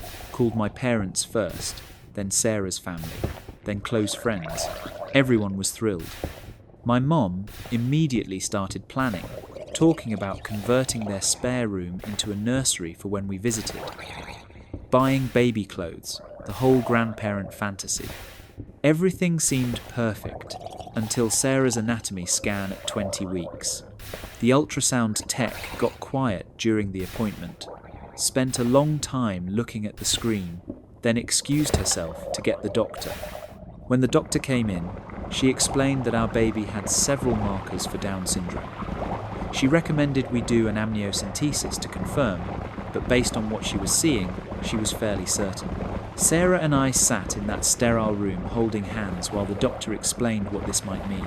The potential health complications, the developmental delays, the reality that our child would need extra support throughout their life.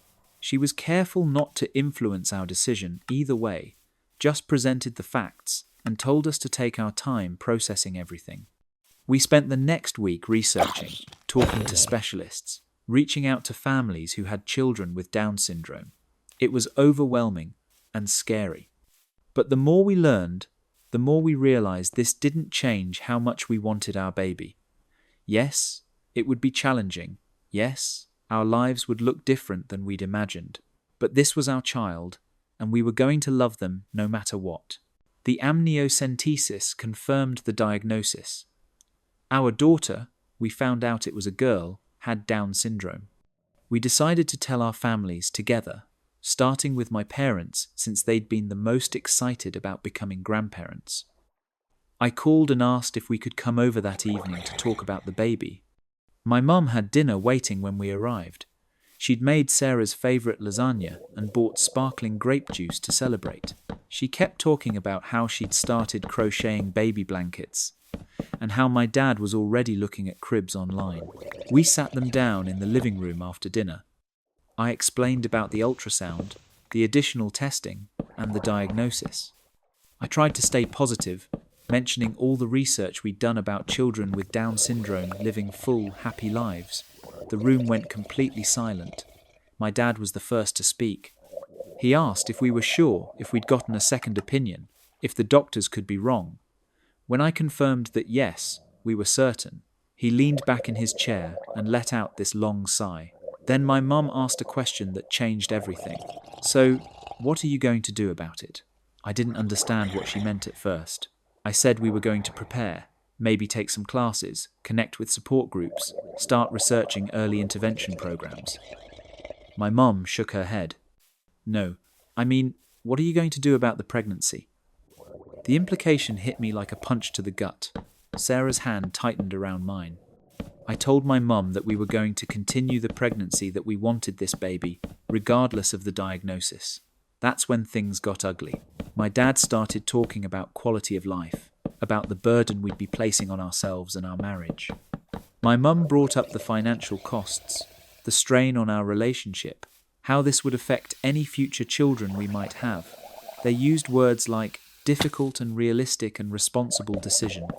They never said the word abortion directly, but they didn't have to. Their message was crystal clear. Sarah started crying. These were supposed to be our baby's grandparents, the people who would love and support our child unconditionally. Instead, they were suggesting we terminate the pregnancy because our daughter wouldn't be normal. I told them we'd made our decision and we hoped they would support us.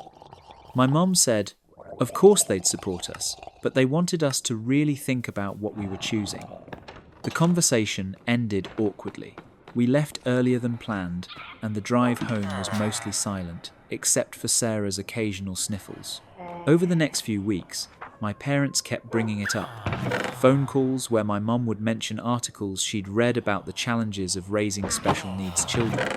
My dad would send me links to financial planning websites highlighting the costs of lifelong care. They framed it as concern, as wanting us to be prepared, but it felt like they were trying to wear us down, to convince us to change our minds while we still could. The breaking point came at 28 weeks.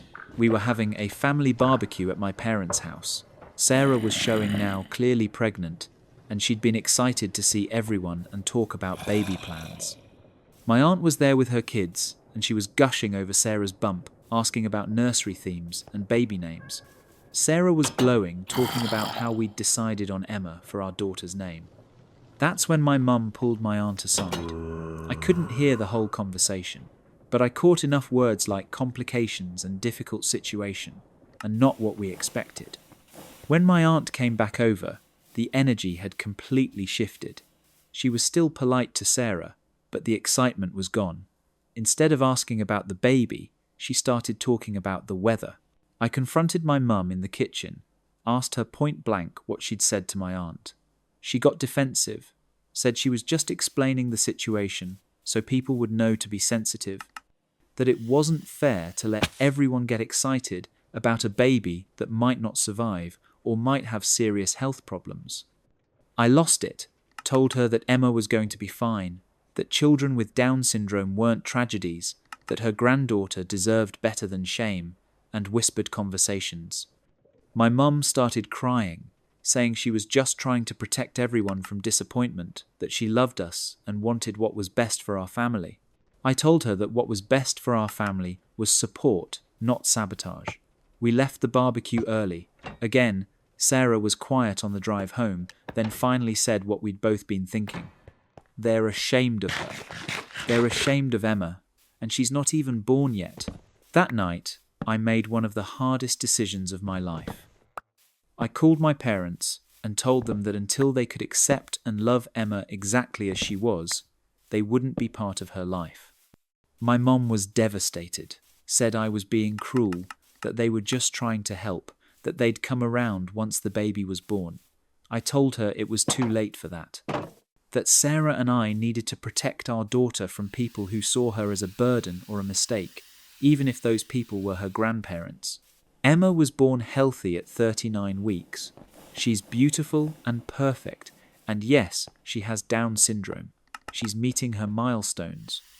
She smiles when she sees us, and she's brought more joy into our lives than I ever imagined possible. My parents have sent cards and gifts. They call occasionally asking if they can visit, promising they'll be different now. My mum sent a long letter apologising, saying she was scared and didn't know how to handle the news, that she loves Emma and wants to be part of her life. But I can't forget those months of pressure and disappointment. I can't forget my mum pulling my aunt aside to whisper about our difficult situation. I can't forget the implication that our daughter would be better off not existing. Sarah thinks I'm being too harsh, that people can change and learn. She wants Emma to know her grandparents, even if they needed time to adjust their expectations. Part of me agrees. Part of me thinks I'm depriving Emma of relationships that could become meaningful. But another part of me remembers sitting in that living room, holding my pregnant wife's hand, while my parents essentially told us our baby wasn't worth keeping. I don't know if I'm protecting Emma or punishing my parents. I don't know if I'm being a good father or a stubborn son. All I know is that my daughter deserves to be loved unconditionally from day one, not tolerated after people get used to the idea of her. Those grandparents showed their true colours before their granddaughter was even born. This next story involves a mother-in-law who thought she could police someone else's wedding dress based on completely outdated ideas about purity. I'm 24 years old, and I've been planning my wedding for 8 months. My fiancé David and I are getting married next month, and everything has been going smoothly until this past weekend, when my future mother-in-law decided to lose her absolute mind. Linda has always been a little extra. She's one of those women who has opinions about everything and isn't shy about sharing them. But she raised David to be an amazing man, and she's always been kind to me. So, I figured her occasional boundary crossing was just part of accepting her son's choice in partner. The wedding planning process has been mostly collaborative. Linda offered to pay for the flowers, which was incredibly generous, and she's been involved in choosing the arrangements. We've had a few minor disagreements about colours and styles, but nothing major. Last month, Linda asked if she could see my wedding dress. I explained that it was being altered and wouldn't be ready for another few weeks, but I showed her pictures from when I tried it on at the boutique. It's a classic A-line dress, ivory satin with delicate lace sleeves and a chapel train. Nothing too revealing, nothing inappropriate, just elegant and timeless. I felt like a princess when I tried it on, and David nearly cried when he saw the photos. Linda looked at the pictures for a long time, then asked if I was sure this was the dress I wanted. I said, yes, I loved it, and David loved it too. She nodded and said it was beautiful, that I'd look lovely. I thought that was the end of it. Fast forward to this past Saturday. I was at my final dress fitting, making sure everything was perfect for the wedding. The seamstress had done an amazing job with the alterations, and the dress fit like it was made for me. I was standing on the platform in front of the three-way mirror, admiring how the lace caught the light when Linda walked into the boutique. I was surprised to see her since we hadn't planned to meet up. She said she was in the area and wanted to see how the alterations turned out. The boutique staff brought out a chair for her, and she sat down while I showed off the final result. I did a little spin, pointed out how perfectly the sleeves fit now, how the hem was exactly the right length with my shoes. Linda was quiet for a minute, then asked if we could have some privacy to talk. The seamstress and boutique manager stepped away, and Linda stood up from her chair. She walked around me slowly, like she was inspecting the dress from every angle. Then she said the words that are still echoing in my head. You know, I wore white to my wedding too. Back then it meant something. I didn't understand what she was getting at first. I asked her what she meant. Linda looked me straight in the eye and said, "White is for virgins, dear.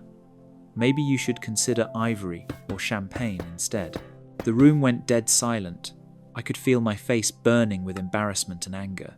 I told Linda that my dress was ivory, not white, and that even if it was white, the colour of my wedding dress was none of her business.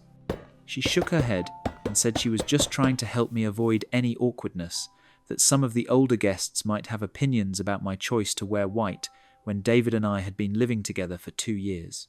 I was so shocked that I couldn't even form words. This woman was standing in a bridal boutique in front of strangers, questioning my right to wear the dress I'd chosen based on my sexual history. Linda kept going. She said she wasn't judging me, that times had changed, but that I should think about what message I was sending, that maybe a nice blush or sage green would be more appropriate for someone in my situation. That's when I found my voice. I told Linda that my dress was perfect, that I wasn't changing anything, and that her opinion about my personal life was completely inappropriate. She got defensive, said she was just looking out for the family's reputation, that she didn't want people talking or making assumptions. I asked her exactly what people would be assuming and what that had to do with her. Linda's face got red. She said that, as David's mother, she had a right to be concerned about how the wedding would be perceived, that she'd invited friends and family members who had traditional values. I told her that anyone who had a problem with my dress could stay home. The boutique manager must have heard our voices getting louder because she came back over and asked if everything was okay. Linda immediately switched to her sweet grandmother voice and said everything was fine, that we were just discussing some minor details, but I was done pretending. I told the boutique manager that my future mother-in-law was suggesting I change my dress colour because she didn't think I had the right to wear ivory. The manager's eyes went wide. She looked between Linda and me, clearly uncomfortable with being in the middle of family drama. Linda tried to backtrack, saying there had been a misunderstanding, that she just wanted me to be happy with my choice. I said I was perfectly happy with my choice, and that I'd be even happier if she kept her opinions about my worthiness to wear certain colours to herself. Linda left the boutique without saying goodbye. I stayed for another hour, double-checking every detail of the dress with the seamstress, but the whole experience was ruined. Instead of feeling excited about my final fitting, I felt judged and humiliated. When I got home, David could tell something was wrong. I told him what happened and he was furious. He called his mother immediately and told her she owed me an apology. According to David, Linda said she'd been misunderstood, that she never meant to imply anything inappropriate, that she was just trying to help me make the best choice for our special day. David wasn't buying it. He told her that questioning my right to wear ivory was completely out of line, and that she needed to apologize and promise it wouldn't happen again. Linda apparently started crying, saying she felt like she was being attacked for caring about the wedding, that she'd only been trying to help, and now everyone was mad at her. David stood his ground. He said her help wasn't needed when it came to my dress, and that she needed to respect my choices. The next day, Linda sent me a text message apologizing for any misunderstanding. She said she thought my dress was beautiful, and that she was looking forward to seeing me wear it on our special day. But the apology felt hollow. She said she was sorry for the misunderstanding, not for what she actually did. She didn't acknowledge that questioning my right to wear ivory was inappropriate, just that I'd misunderstood her intentions. I showed the text to David, and he agreed that it wasn't really an apology. He called her again and asked her to clarify exactly what she was apologizing for. That's when Linda finally admitted that she shouldn't have commented on my dress choice and that my personal life was none of her business. But then she added that she hoped I understood she was just trying to protect me from judgment. It's like she can't help herself. Even when she's apologizing, she's still implying that there's something to judge me for. The wedding is in 3 weeks. Linda's still planning to attend, and she's still paying for the flowers. But the relationship feels different now. I can't shake the feeling that she sees me as not quite good enough for her son, not quite worthy of the traditional white dress and fairy tale wedding.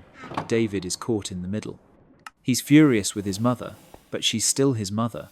He wants to protect me, but he also doesn't want to destroy his relationship with Linda over one terrible conversation.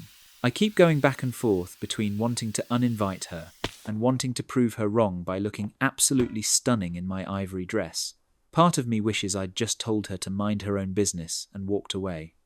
But another part of me is glad this happened now, so I know exactly what kind of person I'm dealing with for the rest of my marriage. I'm wearing my ivory dress, and I'm going to look beautiful in it. But I'll never forget that my future mother-in-law thought I didn't deserve to. The audacity of policing someone's wedding dress, based on purity standards, is breathtaking. The next story proves that gambling addiction plus pathological lying equals marriage destruction. I'm 29 years old, and I've been married to my husband, Jake, for 5 years. We have what I thought was a solid relationship built on trust, communication, and shared goals. Jake works in construction management. I'm a nurse at the local hospital, and we've been saving up to buy our first house together. About 6 months ago, Jake started acting differently, not in an obvious way that would immediately raise red flags, but in small ways that accumulated over time. He'd come home from work later than usual, claiming he had to finish paperwork or deal with supplier issues. He'd take phone calls in the garage or outside, saying it was work-related drama he didn't want to burden me with. I trusted him completely, so I didn't think much of it. Jake had always been dedicated to his job, and construction projects can be unpredictable. Plus, he was still affectionate with me, still made time for our weekend date nights, still talked about our future plans. The first real sign something was wrong came when I noticed our joint savings account balance was lower than expected. We'd been putting away $800 a month for our house down payment, and when I checked the account in March, we were short about $3,000. When I asked Jake about it, he said there had been some unexpected expenses with his truck. Plus, he'd had to front some money for work supplies that would be reimbursed later. He seemed annoyed that I was questioning him about it, which was unusual since we normally discussed all major expenses together. I let it slide because Jake had never lied to me about money before, but I started paying closer attention to our finances. Over the next 2 months, more money went missing. Small amounts at first, then larger withdrawals that Jake explained away with increasingly elaborate stories. Equipment rentals, emergency repairs, advances he'd given to crew members who were struggling financially. By May, we were missing almost $8,000. That's when I decided to do some investigating. I started by calling Jake's company to ask about the reimbursements he'd mentioned. The office manager was confused, said there hadn't been any employee advances or equipment rentals that would require Jake to pay out of pocket. I felt sick. Jake was lying to me about where our money was going, and I had no idea why. I considered confronting him directly, but something held me back. Maybe it was intuition, or maybe it was the memory of how defensive he'd gotten when I asked about the first missing money. I decided I needed more information before having that conversation. So, I did something I never thought I'd do in my marriage. I started keeping track of Jake's schedule without telling him. I noted when he said he'd be working late, when he claimed to have weekend projects, when he took those mysterious phone calls. Then, I started spot-checking his stories. I'd drive by his job sites during lunch breaks, or call his office to ask if he was available. More often than not, Jake wasn't where he said he'd be. The pattern became clear pretty quickly. Jake was disappearing for hours at a time, multiple times a week, and lying about where he was going. I was terrified he was having an affair. The missing money, the secret phone calls, the unexplained absences. It all pointed to him spending our savings on another woman. But when I finally worked up the courage to follow him one evening, the truth was somehow worse than I'd imagined. Jake drove to a strip mall about 20 minutes from our house and parked outside a small storefront with tinted windows. The sign said, Lucky 7 Gaming, and there were neon lights in the windows, advertising poker and slot machines. I sat in my car and watched my husband walk into an underground casino. He stayed for 4 hours. When he came out, his shoulders were slumped, and he looked defeated. I followed him home at a distance, my mind racing with questions and anger and disbelief. Jake had been gambling away our house down payment, our future, our financial security, and he had been lying to my face about it for months. When I confronted him that night, he broke down completely. Through tears, he admitted that he'd started going to the casino a few months earlier, when a co-worker invited him to check it out. He said it was just supposed to be a one-time thing, something fun to blow off steam after stressful days at work. But he'd won $300 on his first visit, and that rush of easy money hooked him immediately. Jake told me he'd convinced himself he could win back more than he was spending, that he'd be able to replace the money he'd taken from our savings, and maybe even add to it. He said every time he lost, he'd think one more session would turn things around. He was in deep, not just the $8,000 from our joint account, but he'd maxed out 2 credit cards I didn't know about and borrowed money from his brother. All told, he was about $15,000 in debt. I was devastated, not just because of the money, though, that was crushing enough, but because Jake had looked me in the eye for months and lied. He'd let me believe we were building toward our shared goals while he was systematically destroying our financial future. Jake begged for forgiveness. He promised he'd stop gambling, that he'd get help, that he'd do whatever it took to earn back my trust.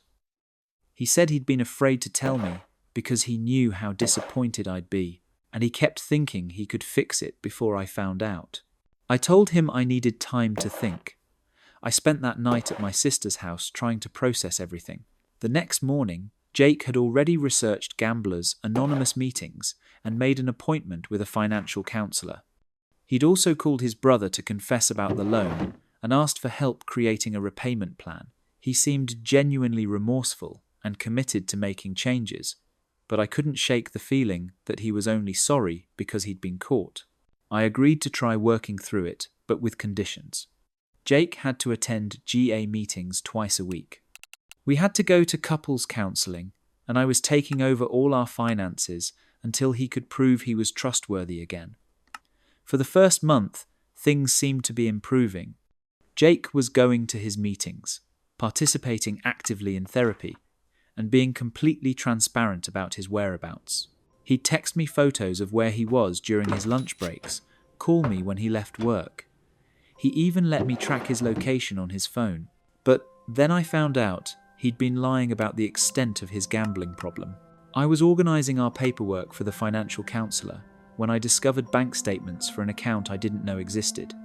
Jake had opened a separate checking account 6 months earlier and had been funneling money into it from his paychecks. That account showed gambling losses totaling over $30,000. Money that should have been going toward our mortgage, our groceries, our shared life. Money he'd hidden from me while I was working extra shifts at the hospital to boost our savings. When I confronted Jake with the statements, he initially tried to deny they were his. Then he claimed the account was old and he'd forgotten about it. Finally, he admitted the truth.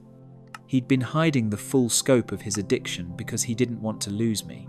That's when I realized Jake wasn't just a gambling addict. He was a pathological liar who would say anything to avoid consequences. I told him I was done, that I couldn't build a life with someone who had spent months deceiving me about something so fundamental to our relationship. Jake fell apart. He said he'd do anything to save our marriage, that he'd never gamble again, that he'd spend the rest of his life making it up to me. But I was already mentally checked out. The man I'd married wouldn't have stolen from our joint account. The man I'd married wouldn't have looked me in the eye and lied for months. The man I'd married wouldn't have prioritized his addiction over our future together. I filed for divorce 2 weeks later. Jake has been trying to convince me to reconsider ever since. He's still going to GA meetings. He's gotten a second job to start paying back the debt. And he sent me countless texts apologizing and promising to change. But trust once broken this completely doesn't just magically repair itself. Even if Jake never gambles again, how will I ever believe him when he says he's working late? How will I ever feel secure in our financial decisions? How will I ever stop wondering what else he might be hiding from me? Some of our mutual friends think I'm being too harsh. They say addiction is a disease, that Jake deserves a chance to make amends, that our marriage vows included for better or worse. My family, on the other hand, thinks I should have left him the moment I found out about the gambling. I'm somewhere in the middle, wondering if I'm giving up too easily on someone I loved for 5 years, or if I'm finally standing up for myself after months of being manipulated and deceived. The divorce will be finalized next month. Jake will keep his debt, and I'll keep what's left of my sanity. I still love the man I thought I married, but that man never existed. The real Jake is someone who could lie to my face while stealing our future. And I can't spend the rest of my life waiting for him to become someone trustworthy. $30,000 in hidden gambling debt isn't a mistake. It's sustained deception that destroys the foundation of marriage. This final story involves wellness culture turning a reasonable mother into someone who puts her children's health at risk. I'm 33 years old, and I've been married to my wife Jessica for 7 years. We have 2 kids, ages 5 and 3, and up until recently, I thought we had a pretty solid co-parenting system worked out. Jessica stays home with the kids. I work full-time as a software engineer, and we split the evening and weekend responsibilities pretty evenly.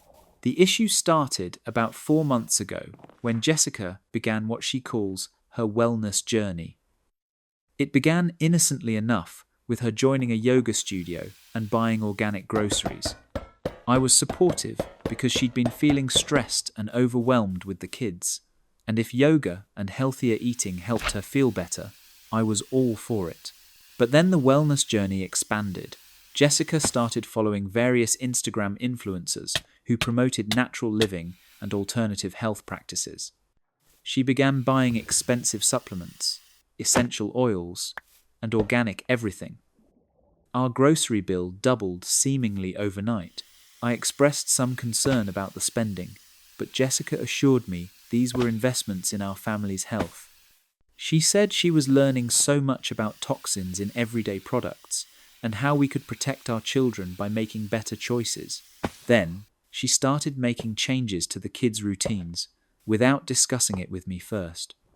I came home from work one day to find Jessica had thrown away all of our kids' regular shampoo, soap, and toothpaste. She'd replaced everything with expensive organic alternatives that cost 3 times as much. When I asked her about it, she explained that she'd learned about the harmful chemicals in conventional personal care products. She showed me articles and Instagram posts about parabens and sulfates and how they could disrupt hormones and cause developmental issues. I said I appreciated her research, but I wished she'd talked to me before making such a big change and expense. Jessica got defensive and said she was just trying to protect our children, that she couldn't believe I'd rather save money than keep our kids safe. That became the pattern.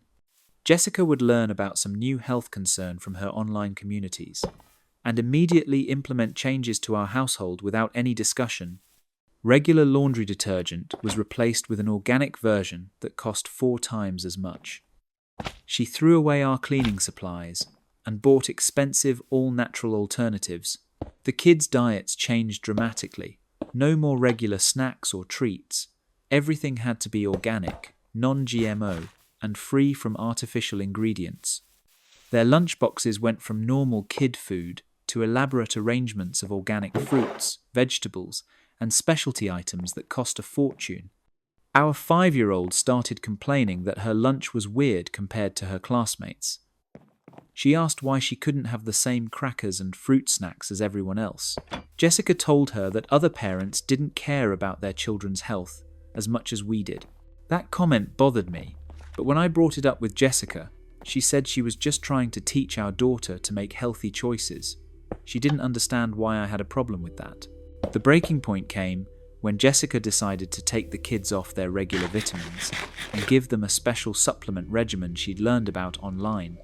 She bought hundreds of dollars worth of specialty vitamins, probiotics, and herbal supplements. She created a complex daily routine where the kids had to take multiple pills and liquid supplements at specific times. Our 3-year-old hated the taste of most of the supplements and would cry every morning when Jessica tried to give them to him. Our 5-year-old complained that her stomach hurt after taking all the pills. When I suggested maybe we should check with their pediatrician before giving them so many supplements, Jessica got angry. She said doctors were part of the problem, that they were trained to push pharmaceuticals instead of addressing root causes with natural solutions. I was shocked. Jessica had never expressed anti-medical sentiments before. She'd always been reasonable about healthcare decisions, but now she was questioning everything from our pediatrician's advice to the kids' vaccination schedule. She joined online groups that reinforced these beliefs and provided her with articles and testimonials that supported her new worldview. I tried to have rational conversations with her about balancing natural approaches with conventional medicine, but Jessica saw any pushback as me not caring about our children's well-being. The final straw came when our 3-year-old developed an ear infection. Instead of taking him to the doctor, Jessica wanted to treat it with essential oils and herbal remedies she'd learned about online. I insisted we see the pediatrician. Our son was in pain, running a fever, and clearly needed medical attention. Jessica reluctantly agreed, but spent the entire appointment questioning the doctor's recommendations and asking about natural alternatives. When the doctor prescribed antibiotics, Jessica refused to fill the prescription. She said she wanted to try natural treatments first, that antibiotics would damage our son's gut microbiome and weaken his immune system. I was furious. Our child was suffering, and Jessica was prioritizing her wellness ideology over his immediate health needs. That night, while Jessica was at her yoga class, I took our son to urgent care and filled the antibiotic prescription. Within 24 hours, his fever broke, and he was feeling much better. When Jessica found out what I'd done, she was livid. She accused me of going behind her back, of not respecting her role as the primary caregiver, of not caring about the long-term consequences of pumping our child full of chemicals. I told her I cared more about our son's immediate health than her internet research.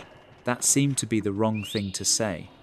Jessica said I was being dismissive of everything she'd learned, that I wasn't taking her concerns seriously, that she felt like she was fighting for our children's health all alone.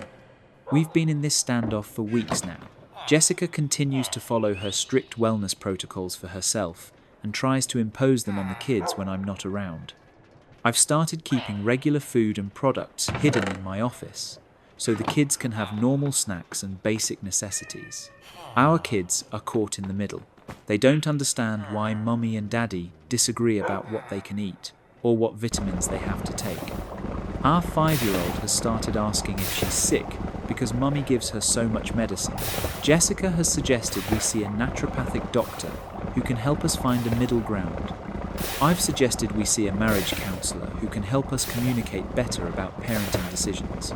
Neither of us has budged. I love my wife, but I feel like she's been taken in by a community that profits from fear-mongering about everyday products and medical care.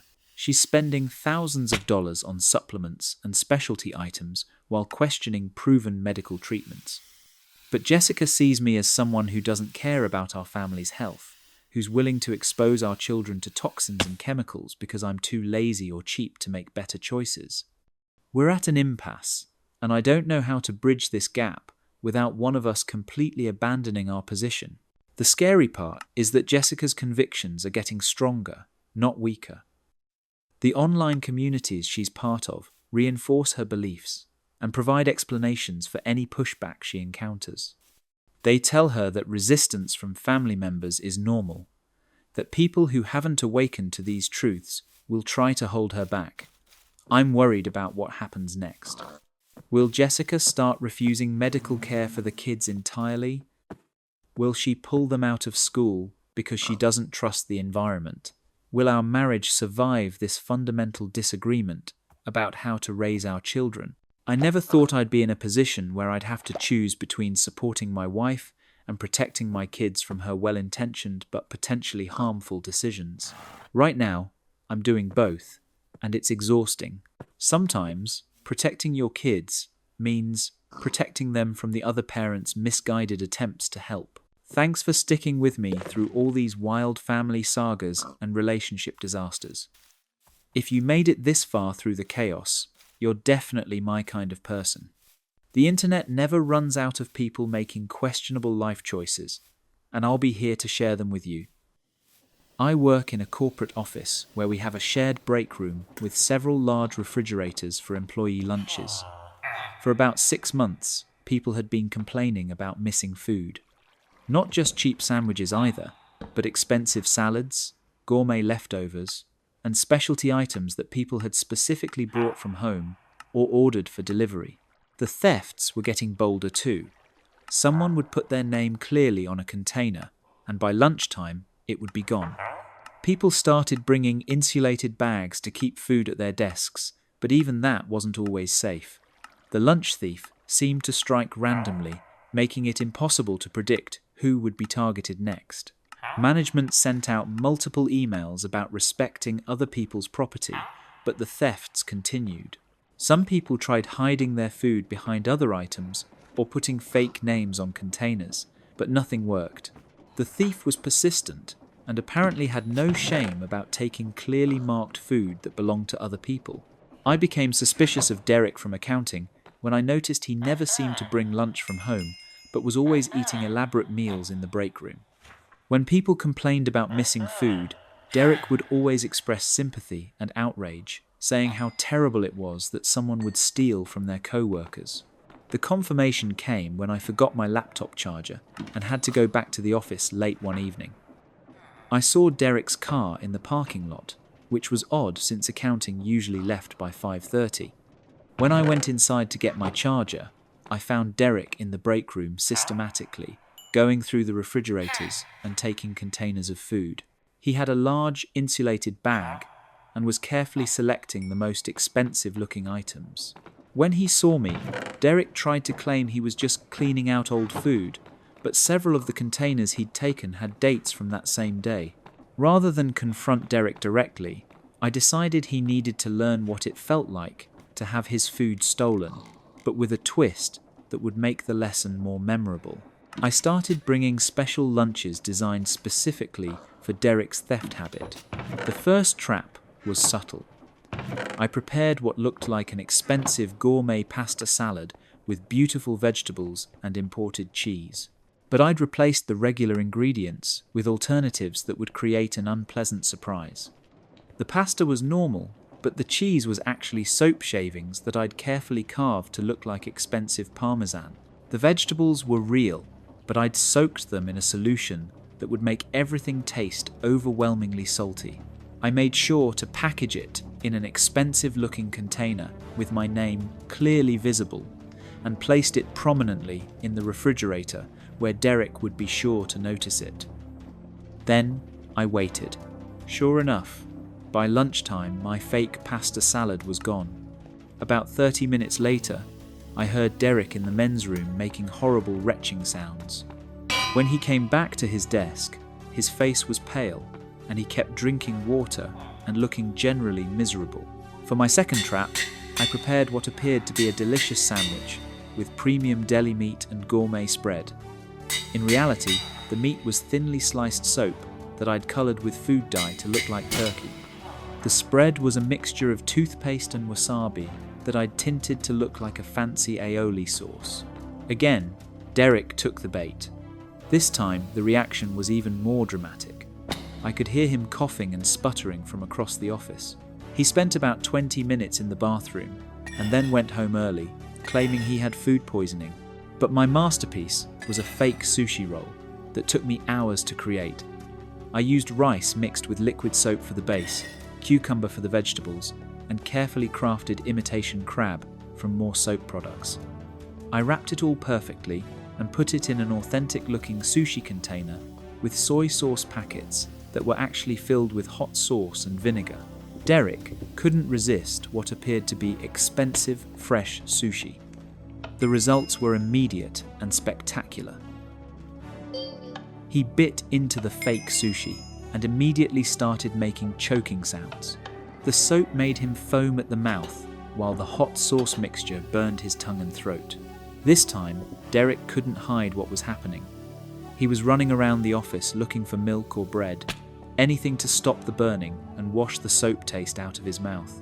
When people asked what was wrong, he couldn't explain without admitting he'd been stealing food. After the sushi incident, Derek's lunch theft problem mysteriously stopped. He started bringing his own food from home and never again touched anything in the office refrigerators that didn't belong to him. But I wasn't done with Derek yet. I'd documented his theft with hidden cameras I'd placed in the break room, and I had video evidence of him systematically stealing from multiple co-workers over several months.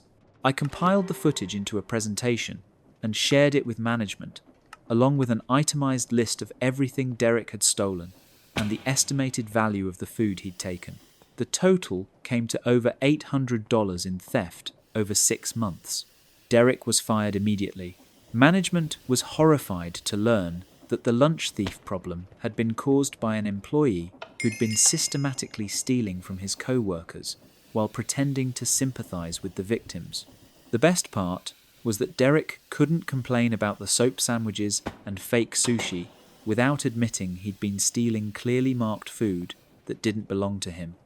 His final days at the company were spent dealing with the consequences of eating soap while trying to explain to HR why he'd been caught on camera stealing other people's lunches. The office lunch theft problem disappeared completely after Derek left. People could finally trust that their food would be safe in the shared refrigerators, and the break room atmosphere became much more relaxed and friendly. That's the end of that story. Derek learned that when you make a habit of stealing other people's food, you never know when you might bite into something that bites back. The soap sushi was probably overkill, but there's something poetic about a food thief getting literally sick from their own crime. Our next story involves a roommate who thought he could avoid paying his share of utilities by being conveniently absent whenever bills were due. I lived with my roommate Marcus for about a year before I realized he'd been systematically avoiding paying his share of our monthly expenses. Marcus was one of those people who was always charming and apologetic when money came up, but somehow never actually contributed his fair share when bills were due. It started small. Marcus would promise to pay his half of the electric bill, but then be short on cash when the payment was due. He'd ask if I could cover it just this once, and swear he'd pay me back with the next paycheck. Then the same thing would happen with the water bill, the internet, and the gas. Marcus always had elaborate explanations for why he was temporarily short on money. His paycheck was late, he'd had an unexpected expense, or he was waiting for money from his parents to come through. He'd show me bank statements or pay stubs that seemed to support his stories, and he was so convincing that I genuinely believed these were temporary problems. After 6 months of covering most of our shared expenses, I started keeping detailed records of what Marcus owed me.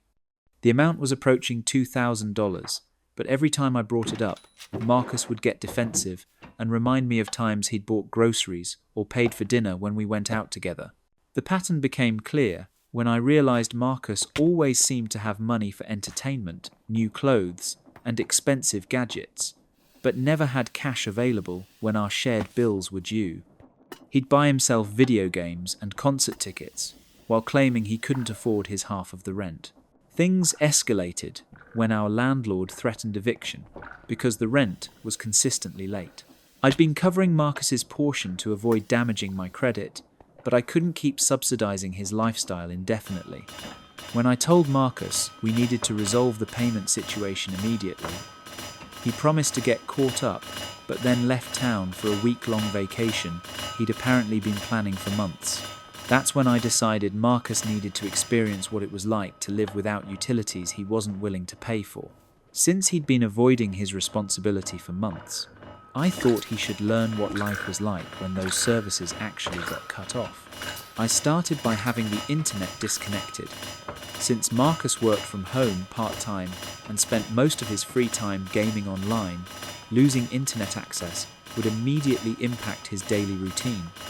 When he asked why the internet wasn't working, I explained that I'd decided to cancel the service since I was tired of paying for it alone. Marcus was shocked and asked why I hadn't discussed it with him first.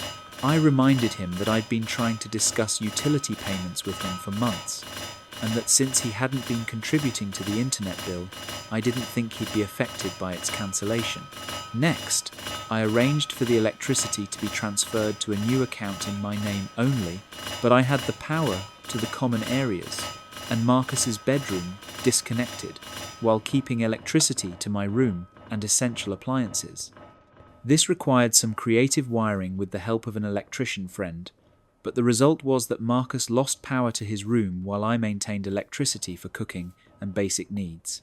When Marcus complained about not having electricity in his room, I explained that since he hadn't been paying the electric bill, I'd decided to reduce our electrical usage to lower costs. I told him he was welcome to pay his back utilities and start contributing to monthly bills if he wanted power restored to his room. The final step was having the water heater disconnected from his bathroom while maintaining hot water access to my bathroom and the kitchen. This meant Marcus could still use his bathroom for basic needs, but couldn't take hot showers or baths without using the shared bathroom that I controlled access to. Marcus's reaction to losing these services was immediate and dramatic. He couldn't work effectively without internet access, couldn't use his gaming setup without electricity in his room, and couldn't maintain his usual personal hygiene routine without hot water in his bathroom. Within 3 days, Marcus was asking what he needed to do to get the utilities restored. I presented him with a detailed accounting of everything he owed me over the past year, including his share of rent, utilities, and shared expenses that I'd been covering. Marcus tried to negotiate, claiming that some of my calculations were unfair and that he'd contributed in other ways that weren't being factored into my accounting. I told him that the utilities would remain limited until he paid his outstanding debt and committed to paying his fair share going forward. The psychological pressure was intense. Marcus couldn't maintain his normal lifestyle without the services he'd been taking for granted. He had to use his laptop at coffee shops to work, couldn't play his video games in the evenings, and had to take cold showers or ask permission to use my bathroom. More importantly, Marcus couldn't bring friends over or maintain his social life when our apartment lacked basic amenities. His dating life suffered when he couldn't invite people over to a place without internet or full electrical access. After 2 weeks of living with limited utilities, Marcus came to me with a payment plan proposal. He'd calculated exactly what he owed and offered to pay me back over 6 months, while also committing to pay his share of all future bills automatically through a shared bank account. But I wasn't satisfied with just getting the money back. I wanted Marcus to understand the full impact of his financial irresponsibility on our living situation. I told him that before I'd consider restoring the utilities, he needed to find alternative housing for a month so I could evaluate whether I wanted to continue living with someone who'd been so unreliable about shared expenses. Marcus was forced to stay with friends and family while still paying his share of our rent to maintain his spot in the lease. During this month, he had to explain to people why he needed temporary housing and deal with the inconvenience of not having a stable living situation. The experience apparently taught Marcus some valuable lessons about financial responsibility. When he moved back after the month was up, he immediately set up automatic payments for all shared expenses and started contributing to a household emergency fund to cover unexpected costs. Marcus also became much more conscientious about other shared responsibilities like cleaning, grocery shopping, and general apartment maintenance. It was like losing access to basic utilities had made him realize how much he'd been taking for granted about our living arrangement. Our living situation improved dramatically once Marcus started contributing fairly to shared expenses. We were able to afford better internet service, keep the apartment more comfortable, and even save money for improvements like new furniture and better kitchen appliances. The irony was that Marcus's life became more comfortable and stable once he started paying his fair share, rather than trying to avoid financial responsibilities. When you contribute appropriately to shared living expenses, you get to enjoy the full benefits of the services you're paying for. That's the end of that story. Marcus learned that trying to live off someone else's financial responsibility only works until that person decides to stop subsidizing your lifestyle. When you consistently avoid paying your share of basic living expenses, you shouldn't be surprised when those services become unavailable to you. Let's move to our next tale, which shows what happens when someone thinks they can disturb an entire neighborhood without facing any consequences. My neighbor Kevin apparently believed that property ownership gave him the right to subject everyone within a half-mile radius to his musical preferences at any hour of the day or night. Kevin lived in the house directly behind mine, and his backyard faced my bedroom window across a narrow alley. Kevin's music problem started small. Weekend barbecues with slightly louder than necessary sound systems, occasional late-night parties that went past midnight. Most neighbors were tolerant because everyone deserves to enjoy their property sometimes, and Kevin seemed like a decent enough guy when you talked to him directly. But Kevin's music habits escalated dramatically over the course of 6 months. What started as weekend parties became nightly concerts. Kevin installed professional-grade speakers in his backyard and started hosting what he called open mic nights for local musicians who were apparently all fans of extremely loud, aggressive music genres. The music would start around 8 o'clock in the evening and continue until 3 or 4 in the morning.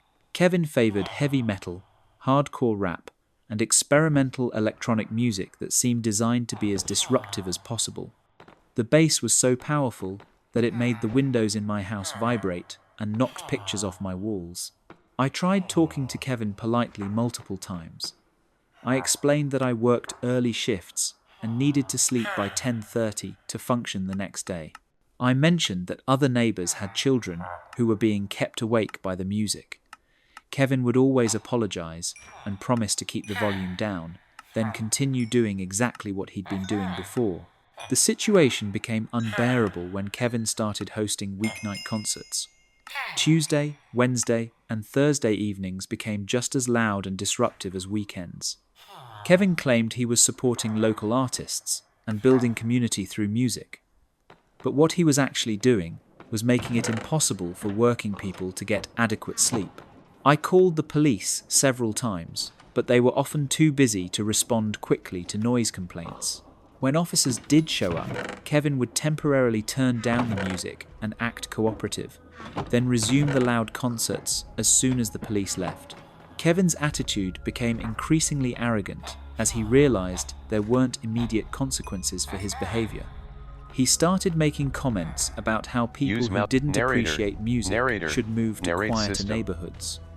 He said that his property rights included the freedom to enjoy music at whatever volume he chose. That's when I decided Kevin needed to learn what it felt like to have someone else's noise preferences imposed on his daily life. If Kevin thought loud music at inappropriate hours was acceptable, I was happy to provide him with a similar experience tailored to his schedule and preferences. I did some research and discovered that Kevin worked from home as a freelance graphic designer. His peak productivity hours were between 10 in the morning and 3 in the afternoon, when he needed quiet concentration to work on detailed projects for clients. I also learned that Kevin was a late sleeper who rarely got up before 9:30 in the morning. His loud evening concerts meant he typically didn't fall asleep until 4 or 5 in the morning, so he depended on being able to sleep in to get adequate rest. Armed with this information, I developed a noise campaign that would target Kevin's most vulnerable hours. I borrowed professional audio equipment from a friend who worked in event production and set up a system that could produce extremely loud, targeted sound directed specifically at Kevin's house. My morning concert series began at 6:30 each day with a carefully curated playlist of the most obnoxious music I could find. I specialised in children's songs, opera, bagpipe music, and experimental jazz that featured discordant instruments and irregular rhythms. The volume was precisely calibrated to be as loud as Kevin's evening concerts, but delivered when he was trying to sleep. Kevin's first reaction was to pound on my door and demand that I turn off the music. I politely explained that I was enjoying my morning music routine and that I'd keep the volume at reasonable levels, just like he did with his evening concerts. When Kevin pointed out that 6:30 in the morning was too early for loud music, I reminded him that 3 in the morning was also too late for loud music. The morning concerts continued daily, targeting Kevin's sleep schedule with the same ruthless consistency he'd been using to target everyone else's sleep. I played polka music, mariachi bands, children's educational songs, and experimental electronic music that featured random loud noises and sudden volume changes. But I didn't stop at morning concerts. I also implemented lunchtime noise sessions designed to disrupt Kevin's work hours. Between noon and 1:30 each day, I played the most distracting music possible at high volume. Think carnival music, construction sounds, recordings of crying babies, and aggressive heavy metal that made it impossible to concentrate on detailed work. Kevin tried to retaliate by making his evening concerts even louder, but this just gave me justification to increase the volume and duration of my morning and afternoon noise campaigns. We entered an escalation spiral, where both of our houses were producing deafening noise at different times of day. The difference was that my noise schedule was strategically designed to target Kevin specifically, while his random loud music was affecting everyone in the neighborhood. Other neighbours started supporting my campaign because they realised I was fighting back against the person who'd been making everyone's life miserable. After 2 weeks of sleep deprivation and work disruption, Kevin was clearly suffering. He looked exhausted, he was making mistakes on client projects, and his usually arrogant attitude had been replaced by desperate frustration. The bags under his eyes were impressive, and he'd started drinking excessive amounts of coffee just to stay functional during the day. Kevin tried negotiating a ceasefire, suggesting that we could both agree to keep our music at reasonable volumes and stick to appropriate hours. But I wasn't interested in negotiation until Kevin acknowledged the impact his behaviour had been having on the entire neighbourhood. I told Kevin that I'd been documenting his noise violations for months and had recordings of his concerts that consistently exceeded city noise ordinance levels. I'd also been in contact with other neighbours who were willing to file formal complaints about his systematic disruption of the peaceful enjoyment of their properties. Kevin realised that his legal position was weak because he'd been violating noise ordinances regularly for months, while my noise campaign was precisely calibrated to stay within legal limits during permitted hours. I was fighting fire with fire, but I was doing it within the boundaries of what was technically allowed. The final pressure came when Kevin's clients started complaining about his work quality and missed deadlines. The sleep deprivation and work disruption from my noise campaign were affecting his income and professional reputation. He couldn't concentrate during his peak productivity hours because of my lunchtime concerts, and he couldn't get adequate sleep because of my morning music sessions. Kevin finally came to my door with a formal proposal. He'd agree to end his evening concerts and limit any music to reasonable volumes during appropriate hours if I'd stop my morning and afternoon noise campaigns. He also offered to soundproof his backyard setup and install timers that would automatically shut off his system by 10 in the evening. But I wanted more than just a personal agreement between Kevin and me. I insisted that Kevin apologise to the entire neighbourhood and commit to following city noise ordinances going forward. I also required him to pay for soundproofing improvements to the houses that had been most affected by his months of loud concerts. Kevin agreed to all of my conditions. He hosted a neighbourhood meeting where he acknowledged that his music had been disruptive and inappropriate, apologised for ignoring multiple requests to keep volumes reasonable, and committed to being a more considerate neighbour going forward. The soundproofing improvements Kevin paid for actually benefited everyone by reducing overall noise transmission between properties. The neighbourhood became significantly quieter and more peaceful once Kevin's nightly concerts ended and proper sound barriers were installed. Kevin kept his word about limiting music to appropriate volumes and hours.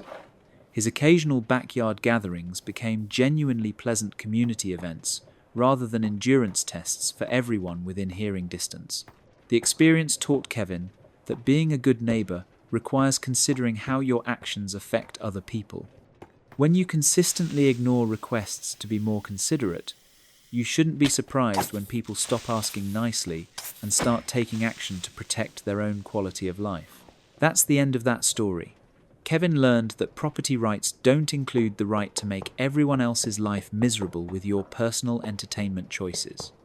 When you declare war on your neighbours' sleep schedules, you shouldn't be shocked when they fight back with superior tactics and strategic thinking. Our next story involves a boss who thought he could build his reputation by stealing credit for his employees' work, until one of them decided to expose his fraud in the most public way possible. I worked as a marketing specialist for a medium-sized consulting firm, and my boss David had perfected the art of taking credit for other people's work while positioning himself as an innovative leader. David was smooth, charismatic, and excellent at presenting ideas to upper management, but he rarely generated original concepts or did any actual creative work. David's strategy was to assign projects to his team, then swoop in during the final stages to make minor suggestions that he'd later present as fundamental improvements that transformed the entire campaign. He'd use phrases like, "building on the foundation the team established," or taking the initial concept to the next level to make it sound like his contributions were the key to any project's success. The system worked because David controlled all communication with upper management. Team members rarely had direct contact with executives, so they couldn't correct David's misrepresentations of who had contributed what to various projects. David would present our work in meetings we weren't invited to, taking credit for our ideas while positioning us as competent but unremarkable employees who helped execute his vision. I became David's primary target after I developed a comprehensive social media strategy that generated significant new business for our largest client. I'd spent 6 weeks researching their target demographics, analyzing competitor approaches, and creating a detailed campaign that addressed specific gaps in their market presence. The strategy was innovative and successful, leading to a 25% increase in the client's social media engagement and measurable improvements in their brand recognition. It was exactly the kind of high-impact work that could lead to a promotion and substantial bonus. That's when David struck. He presented my entire strategy to the executive team as his own creation, using my research, my creative concepts, and my implementation plan, while claiming he'd been developing this approach for months.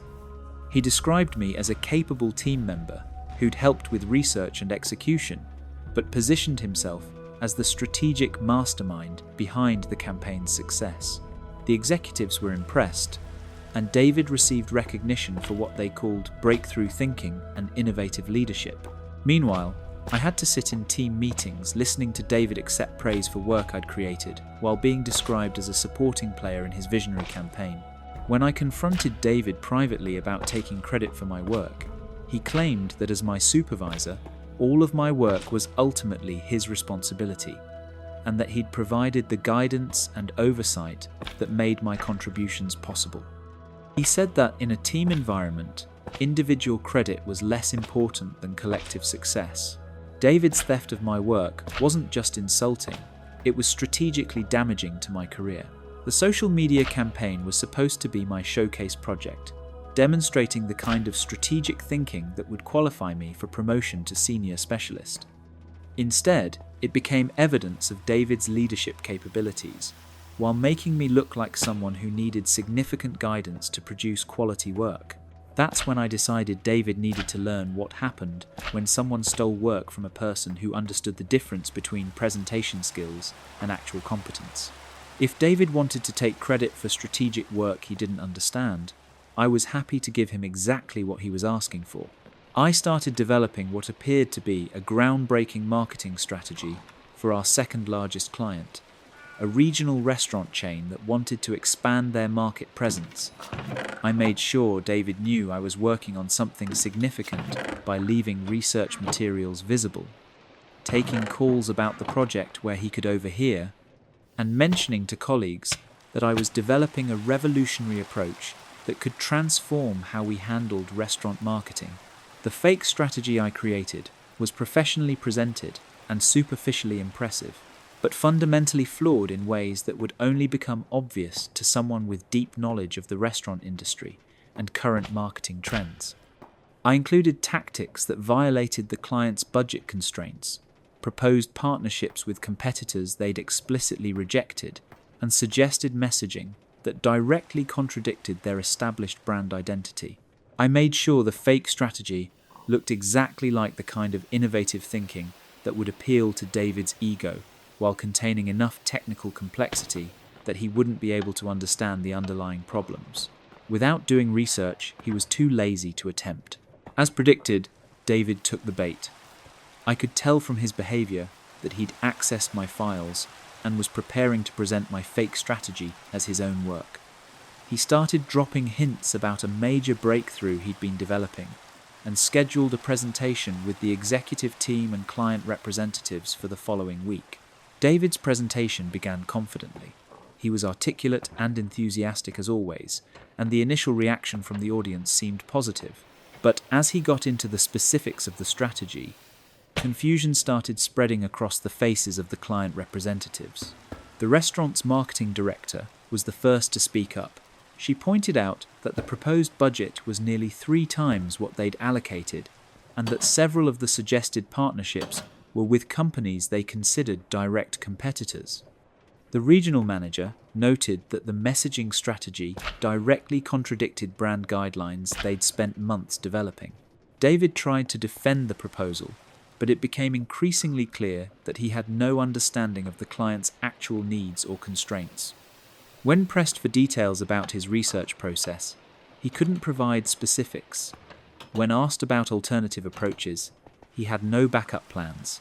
The client representatives became increasingly frustrated as David's explanations made no sense and revealed fundamental misunderstandings about their business model, target market, and competitive landscape.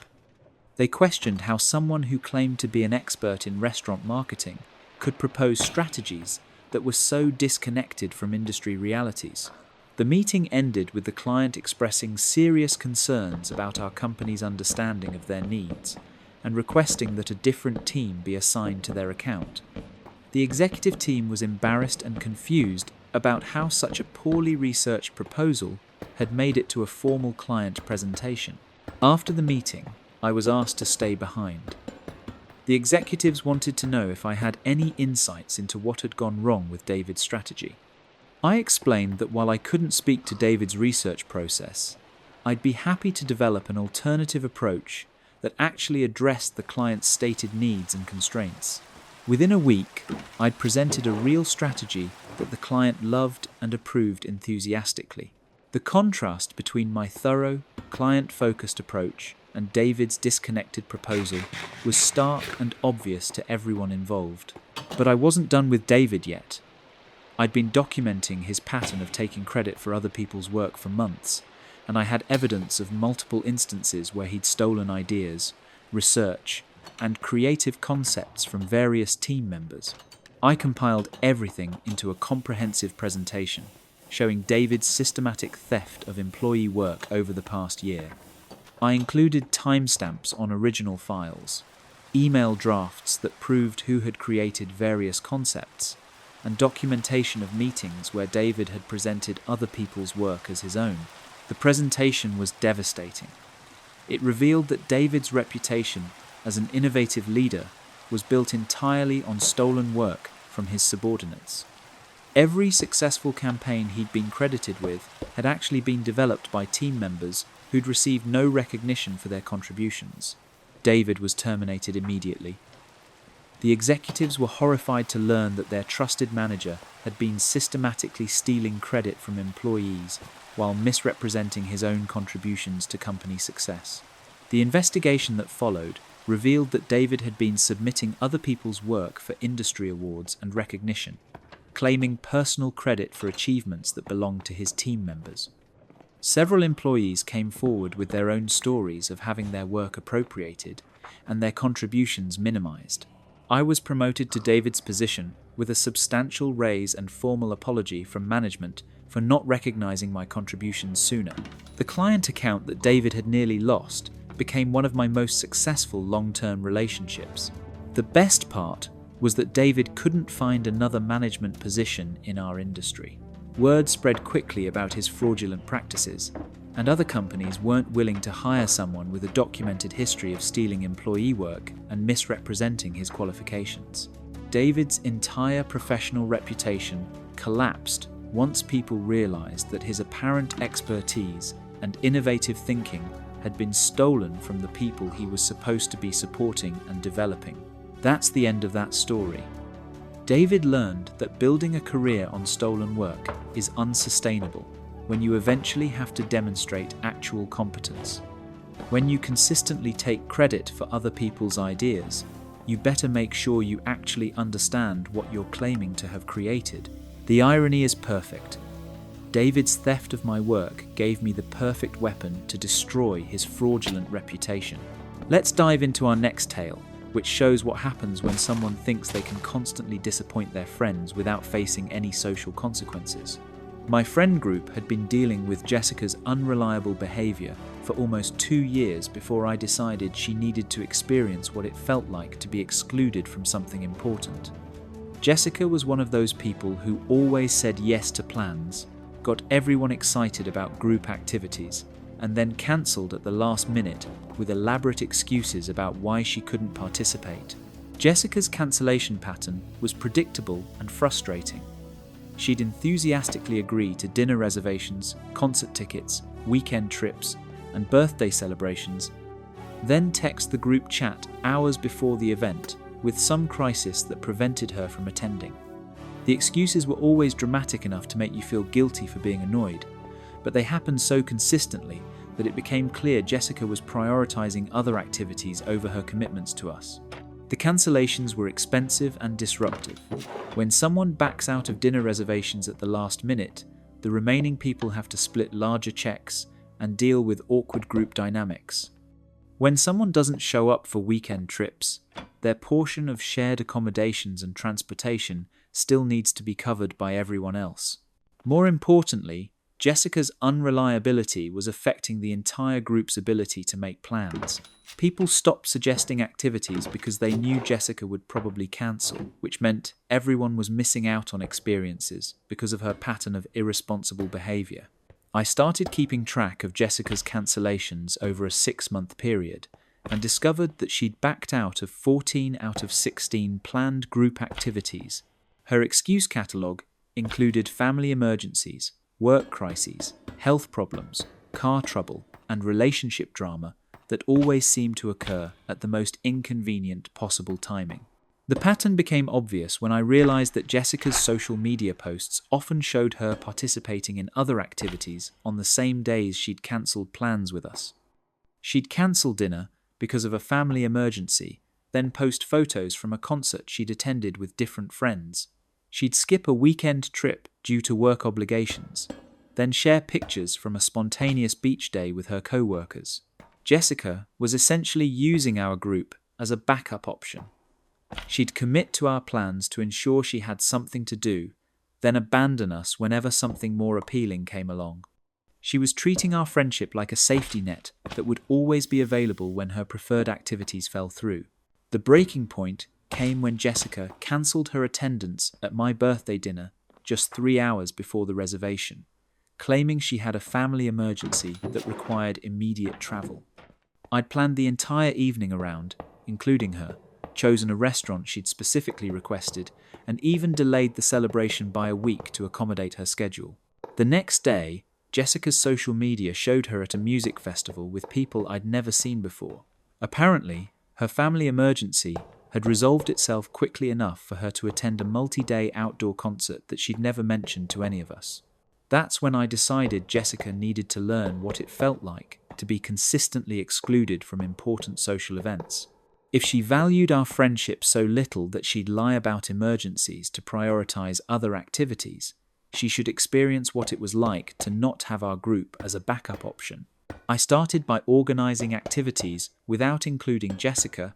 Instead of planning events for our usual group of 6 people, I began hosting gatherings for the 5 reliable friends who actually showed up when they committed to plans.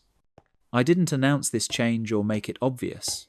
I just stopped automatically including Jessica in group chats about upcoming activities. The first few exclusions were subtle. I organized a wine tasting evening and invited everyone except Jessica. When she found out about it through social media posts, I explained that I'd planned it for a smaller group and hadn't thought she'd be interested since she'd been so busy with other commitments lately. Then I escalated to more significant events. I planned a weekend trip to a cabin in the mountains, inviting everyone who'd been reliable about attending group activities. When Jessica asked why she hadn't been included, I told her that I'd learned to plan around people's availability patterns and had assumed she'd probably cancel anyway. The exclusions became more pointed when I started hosting events that Jessica would definitely want to attend. I organised a group trip to see our favourite band in concert, getting tickets that I knew Jessica would be excited about. I planned a birthday celebration at an exclusive restaurant Jessica had been wanting to try. I arranged a weekend spa retreat to celebrate one friend's promotion. Each time Jessica discovered she'd been excluded from these special events, I had the same explanation. I'd stopped including people who couldn't be counted on to follow through on commitments. I told her that planning around reliable friends had made our group activities more enjoyable and less stressful for everyone involved. Jessica initially tried to argue that her cancellations had always been due to legitimate emergencies, and that excluding her was unfair. I reminded her of specific instances where her supposed emergencies had been contradicted by her social media activity, making it clear that I'd been paying attention to her patterns of dishonesty. The psychological impact on Jessica was significant. She'd been taking our friendship for granted, assuming we'd always be available as a backup option when her preferred plans fell through. Suddenly finding herself excluded from group activities made her realize what she'd been losing through her unreliable behavior. Jessica tried to rejoin the group by promising to be more reliable and committed to future plans.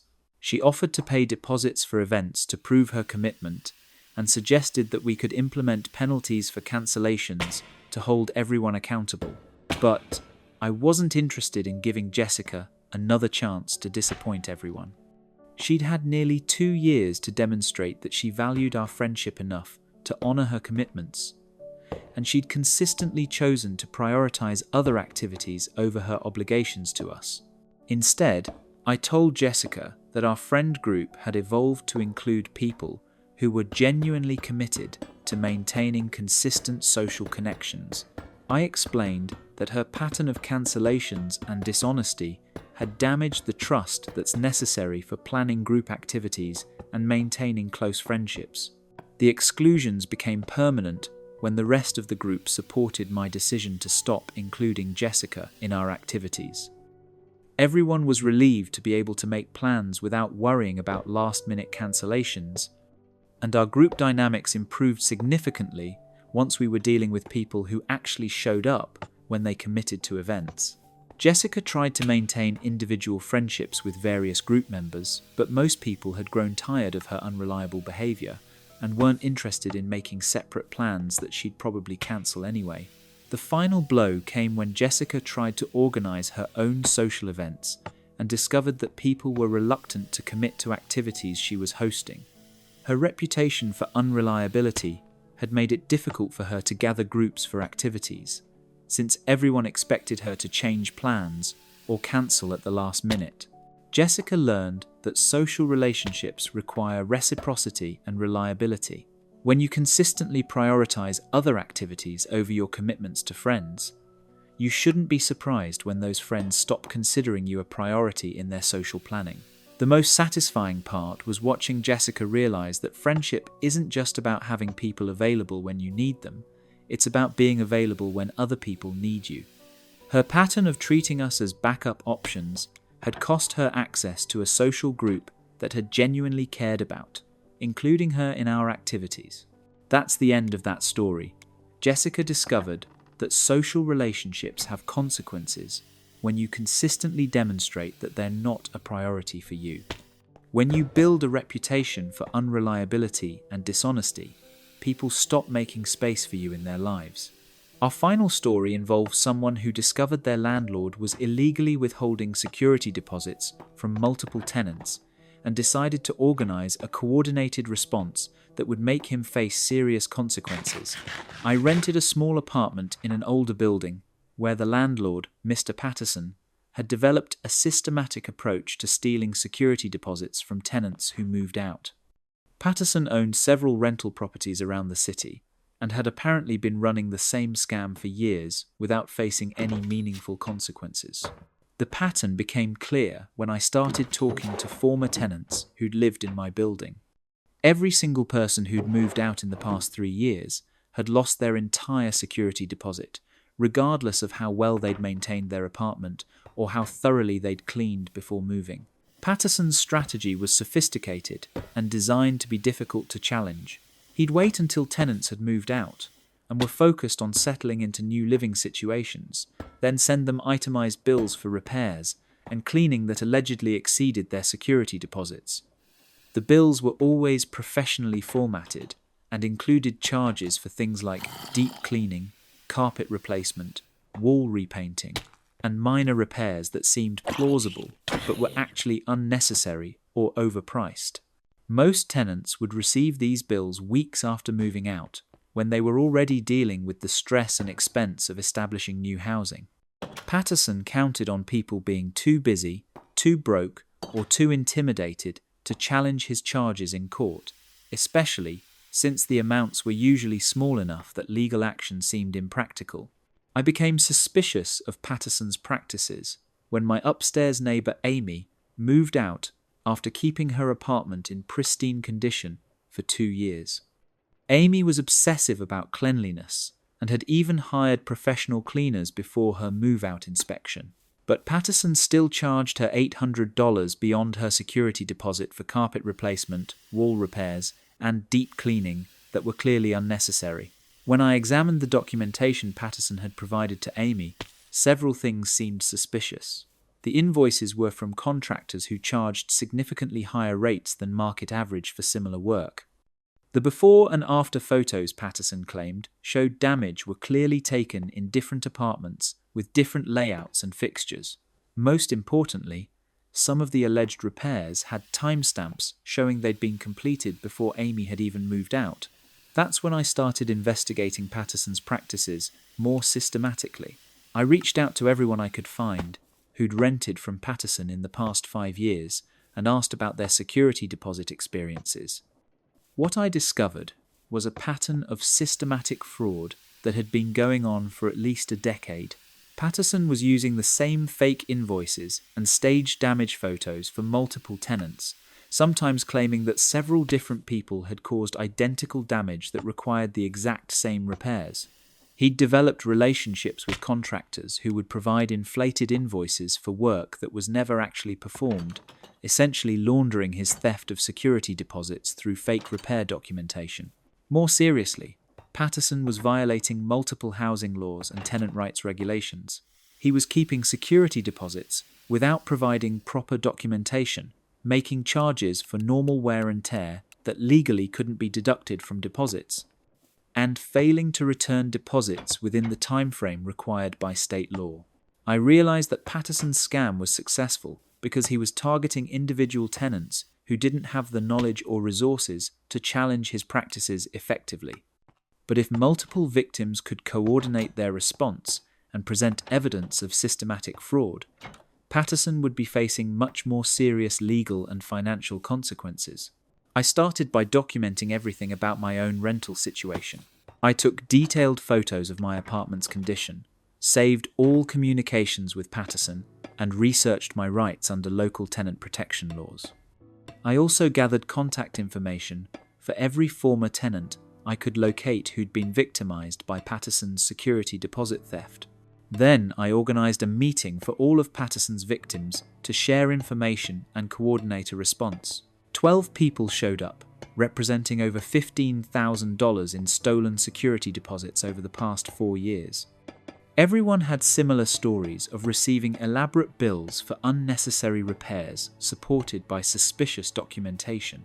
We discovered that Patterson had been reusing the same fake damage photos for multiple tenants, claiming that different people had caused identical stains, scratches, and wear patterns. He'd also been billing multiple tenants for the same carpet replacements and paint jobs, essentially getting several tenants to pay for repairs that only needed to be done once. Armed with this evidence, we developed a coordinated legal strategy. Instead of individual small claims cases that Patterson could easily manage, we filed a class action lawsuit alleging systematic fraud and violations of tenant rights laws. We also filed complaints with the State Housing Authority and local consumer protection agencies.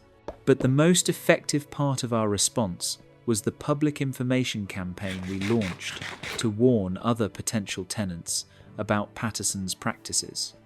We created a website documenting his fraud with photos, invoices, and testimonials from victims. We posted detailed reviews on rental websites and social media platforms, and we contacted local news outlets about Patterson's systematic theft from tenants. Patterson's initial response was to send threatening letters to everyone involved in the legal action, claiming that we were engaging in harassment and defamation. But Patterson's threats just provided additional evidence of his abusive behaviour toward tenants and made our legal case stronger. The Housing Authority investigation was devastating for Patterson.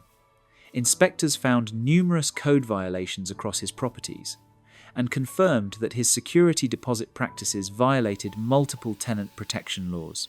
Patterson was required to pay substantial fines and faced ongoing oversight of his rental operations. The legal case resulted in full restitution for all victims, plus additional damages and penalties. Patterson was ordered to return all illegally withheld security deposits and pay compensation for the time and stress his theft had caused. But the most satisfying consequence was the damage to Patterson's ability to continue his rental property business. Our public information campaign made it nearly impossible for him to find new tenants who weren't aware of his fraudulent practices. His properties sat empty for months because anyone who researched him online would discover extensive documentation of his systematic theft from previous tenants. Patterson eventually sold most of his rental properties rather than deal with the ongoing legal and financial consequences of his fraud. The new owners implemented proper tenant relations practices and actually followed security deposit laws instead of treating tenant deposits as additional profit. The experience taught me that predatory landlords like Patterson rely on tenants being isolated and uninformed about their rights. When tenants organise and share information, landlords can't get away with systematic violations that would be impossible to defend in court. Patterson had been stealing from tenants for years because he calculated that individual victims wouldn't have the resources or knowledge to challenge his practices effectively. But when those individual victims became an organised group with legal representation and documented evidence, his entire business model collapsed. The coordinated response not only recovered our stolen money, it also prevented Patterson from victimizing future tenants who would have fallen for the same scam. Sometimes, the most important aspect of revenge is protecting other people from experiencing the same abuse you've endured. That's the end of that story. Patterson learned that systematic theft only works when your victims don't realize they're being systematically targeted. When tenants start comparing notes and organizing responses, landlords who've been running illegal schemes find themselves facing consequences they never anticipated. Let's dive into our next story, which shows what happens when someone makes a habit of borrowing things they have no intention of returning. My co-worker, Sarah, had developed what she called a sharing economy philosophy about other people's belongings, which was really just an elaborate justification for permanent borrowing without permission. Sarah worked in the cubicle next to mine, and over the course of 18 months, she'd accumulated an impressive collection of items that belonged to other people in our office. It started innocuously enough. Sarah would ask to borrow a pen during meetings, then never return it. She'd take staplers from other people's desks when hers ran out of staples, rather than asking maintenance for refills. She'd borrow charging cables and office supplies, with promises to bring them back later, but later never seemed to arrive. Sarah's borrowing escalated to more personal items when she realized most people were too polite to demand their belongings back directly. She'd admire someone's coffee mug, ask if she could borrow it for her afternoon tea, then keep it permanently on her desk as if it had always been hers. She'd compliment co-workers on their desk accessories or office decorations. Then somehow, those items would migrate to her workspace over the following weeks. The most annoying aspect of Sarah's behaviour was how she'd act genuinely confused when people asked for their things back. She'd claim she'd forgotten who she'd borrowed items from, or suggest that she'd thought they were communal office supplies rather than personal belongings. She'd even ask people to prove that specific items belonged to them, as if the burden was on the original owners to justify wanting their own possessions returned. Sarah's borrowing became systematic and strategic. She'd identify co-workers who were conflict-averse or too busy to track down missing items, then target them repeatedly. She seemed to have a mental inventory of who owned what and who was least likely to confront her about unreturned belongings. I became one of Sarah's primary targets, after she noticed that I had high-quality office supplies and personal items that were nicer than the standard company-provided equipment. Over 6 months, Sarah borrowed and never returned my good stapler, my ergonomic scissors, my premium pens, my coffee mug, my desk lamp, and even a small plant that I'd brought from home to brighten my workspace. Each time, I'd ask Sarah about returning specific items. She'd have elaborate explanations about why she still needed them temporarily. She'd promise to return things at the end of the week, then act surprised when I brought it up again later. Eventually, I realized that asking politely was never going to result in getting my belongings back. That's when I decided Sarah needed to learn what it felt like to have her own possessions systematically borrowed without any intention of return. If Sarah believed in a sharing economy for other people's belongings, she should be willing to participate when she was the one doing the sharing. I started by observing Sarah's daily routines and identifying items she used regularly and would definitely miss if they disappeared. Sarah had expensive coffee from a specialty shop that she bought fresh every Monday morning.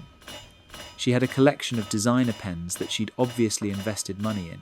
She kept personal snacks in her desk drawer and had a small radio that she listened to during lunch breaks. My borrowing campaign began subtly.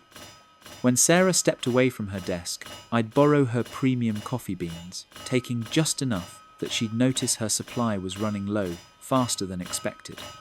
I'd borrow her favourite pens during meetings, then keep them at my desk, just like she did with other people's belongings. Sarah's initial reaction was confusion rather than suspicion. She'd mention that her coffee seemed to be lasting as long as usual, or she'd look around for pens that she was sure she'd left on her desk. I'd helpfully suggest that maybe she was using more coffee than she remembered, or that her pens had probably just gotten mixed in with other office supplies. I escalated my borrowing to more obvious items. I borrowed Sarah's desk radio while she was in a meeting, then kept it at my workspace and started playing music during my lunch break. When Sarah asked if I'd seen her radio, I told her I'd found it in the break room and assumed it was communal equipment that anyone could use. The borrowing became more systematic as I started taking items that Sarah used daily. I'd borrow her scissors when she was away from her desk, then use them openly while she was searching for them. I'd take her stapler during busy periods when she'd definitely need it, then act helpful by offering to let her borrow mine temporarily. Sarah tried to secure her belongings by locking them in her desk drawers, but I'd developed relationships with the maintenance staff who had master keys. I'd explained that I needed to borrow something from Sarah's desk for a project we were supposedly collaborating on, then take whatever items I wanted while she was out of the office. The psychological impact on Sarah was immediate and intense. She'd become frustrated and paranoid about her missing belongings, constantly checking her desk and asking co-workers if they'd seen her things. The experience of having her own possessions systematically taken was clearly different from the casual borrowing she'd been doing to other people. After 2 weeks of having her belongings regularly borrowed without return, Sarah came to me asking if I'd noticed anything suspicious happening around our desks. She said someone seemed to be taking her things and wondered if I'd seen anyone going through her workspace. I told Sarah that I'd noticed some items moving around, but that it was probably just normal office sharing and that things usually turned up eventually. I suggested that maybe she was just misremembering where she'd put things, or that her belongings were getting mixed in with communal supplies. Sarah became increasingly frantic about her missing possessions. She started labeling everything with her name and keeping an inventory of her desk contents. She even installed a small security camera to monitor her workspace, though she had to be subtle about it since personal surveillance equipment wasn't technically allowed in our office. That's when I revealed the truth about my borrowing campaign. I invited Sarah to a private meeting and presented her with a detailed inventory of everything she'd taken from co-workers over the past 18 months. I had photos, receipts, and witness statements documenting her systematic borrowing without return. Then I showed Sarah all of her belongings that I'd systematically borrowed over the past 2 weeks. Her coffee, her pens, her radio, her scissors, her stapler, and various other items were all organized neatly in a box with her name on it. I explained that I'd been demonstrating what it felt like to have your possessions taken by someone who had no intention of returning them. I told Sarah that her borrowing without permission was effectively theft, and that her refusal to return items was making her co-workers feel violated and disrespected. Sarah initially tried to argue that her borrowing was different because she'd always intended to return things eventually. I pointed out that intentions didn't matter if the behavior was consistently resulting in permanent appropriation of other people's belongings. The confrontation became a teaching moment when I gave Sarah a choice. She could return every item she'd borrowed from co-workers and commit to asking permission before taking anything in the future, or I could share my documentation of her systematic theft with management and let them handle the situation. Sarah chose to make amends.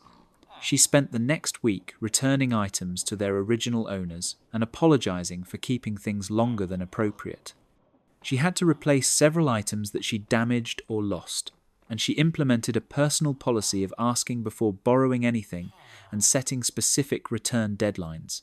The most satisfying part was watching Sarah realize how much her borrowing had been affecting other people. When she experienced the frustration and violation of having her own belongings taken without permission, she finally understood why co-workers had been annoyed with her behavior. Sarah's borrowing habits stopped completely after she experienced life on the receiving end of systematic appropriation. She became much more respectful of other people's belongings and started bringing her own office supplies rather than relying on borrowing from co-workers. The office atmosphere improved significantly once people could trust that their personal belongings would remain where they left them. Sarah's transformation from serial borrower to respectful colleague showed everyone that behavioral change was possible when people understood the impact of their actions on others. That's the end of that story. Sarah learned that borrowing without returning is just theft with extra steps and better marketing. When you make a habit of taking other people's belongings, you shouldn't be surprised when someone shows you exactly how it feels to be on the receiving end. Our final tale involves someone who thought they could sabotage their colleagues to get ahead in their career until one of their targets decided to turn the tables in spectacular fashion. I worked in the sales department of a tech startup where my colleague Monica had perfected the art of subtle sabotage disguised as helpful collaboration. Monica was ambitious, intelligent, and ruthlessly strategic about eliminating competition for promotions and high-profile accounts. Monica's sabotage tactics were sophisticated enough to maintain plausible deniability while being devastating to her targets. She'd volunteer to help with important presentations, then make small changes that would cause technical problems during crucial moments. She'd offer to coordinate team projects, then provide conflicting information to different team members that would result in missed deadlines and confused clients. The most insidious aspect of Monica's behavior was how she'd position herself as the solution to problems she'd created. When her sabotage caused projects to fail or presentations to go wrong, Monica would swoop in with fixes and alternatives that made her look competent and reliable, while making her targets appear incompetent and unprepared. Monica had been targeting me specifically for about 8 months, ever since we'd been identified as the top candidates for a senior sales position that would come with a substantial salary increase and equity options. Monica seemed determined to eliminate me as competition by systematically undermining my work and reputation. Her sabotage of my projects started small. Monica would offer to help with client research, then provide outdated or inaccurate information that would make my presentations less effective. She'd volunteer to coordinate meetings with potential clients, then schedule them at times when she knew I had conflicts or wouldn't be adequately prepared. Monica escalated her tactics when she realized subtle sabotage wasn't destroying my reputation quickly enough. She started making changes to my presentation files that would cause them to malfunction during important meetings. She'd edit shared documents to include errors that would make me look careless and unprofessional. She even went so far as to cancel client meetings on my behalf, then act surprised when clients complained about being stood up. The most damaging incident occurred when Monica volunteered to help me prepare for a presentation to our biggest potential client. She offered to review my materials and provide feedback, which seemed like genuine collegiality since we were supposedly working toward the same company goals. Monica's sabotage of this presentation was masterful and nearly destroyed my relationship with the client. She'd made subtle changes to my financial projections that contained significant errors, modified my timeline in ways that made our proposed implementation seem unrealistic, and even changed contact information so that follow-up communications would be misdirected. The presentation was a disaster. The client caught the errors in my financial projections immediately and questioned whether our company was competent enough to handle their account. The timeline issues made me look like I didn't understand the scope of their project, and the wrong contact information made it seem like I hadn't done basic research about their organization. Monica was present during this presentation and helpfully pointed out the errors while expressing surprise that I'd made such fundamental mistakes. She offered alternative solutions and corrected information that made her appear knowledgeable and prepared, while I looked incompetent and unreliable.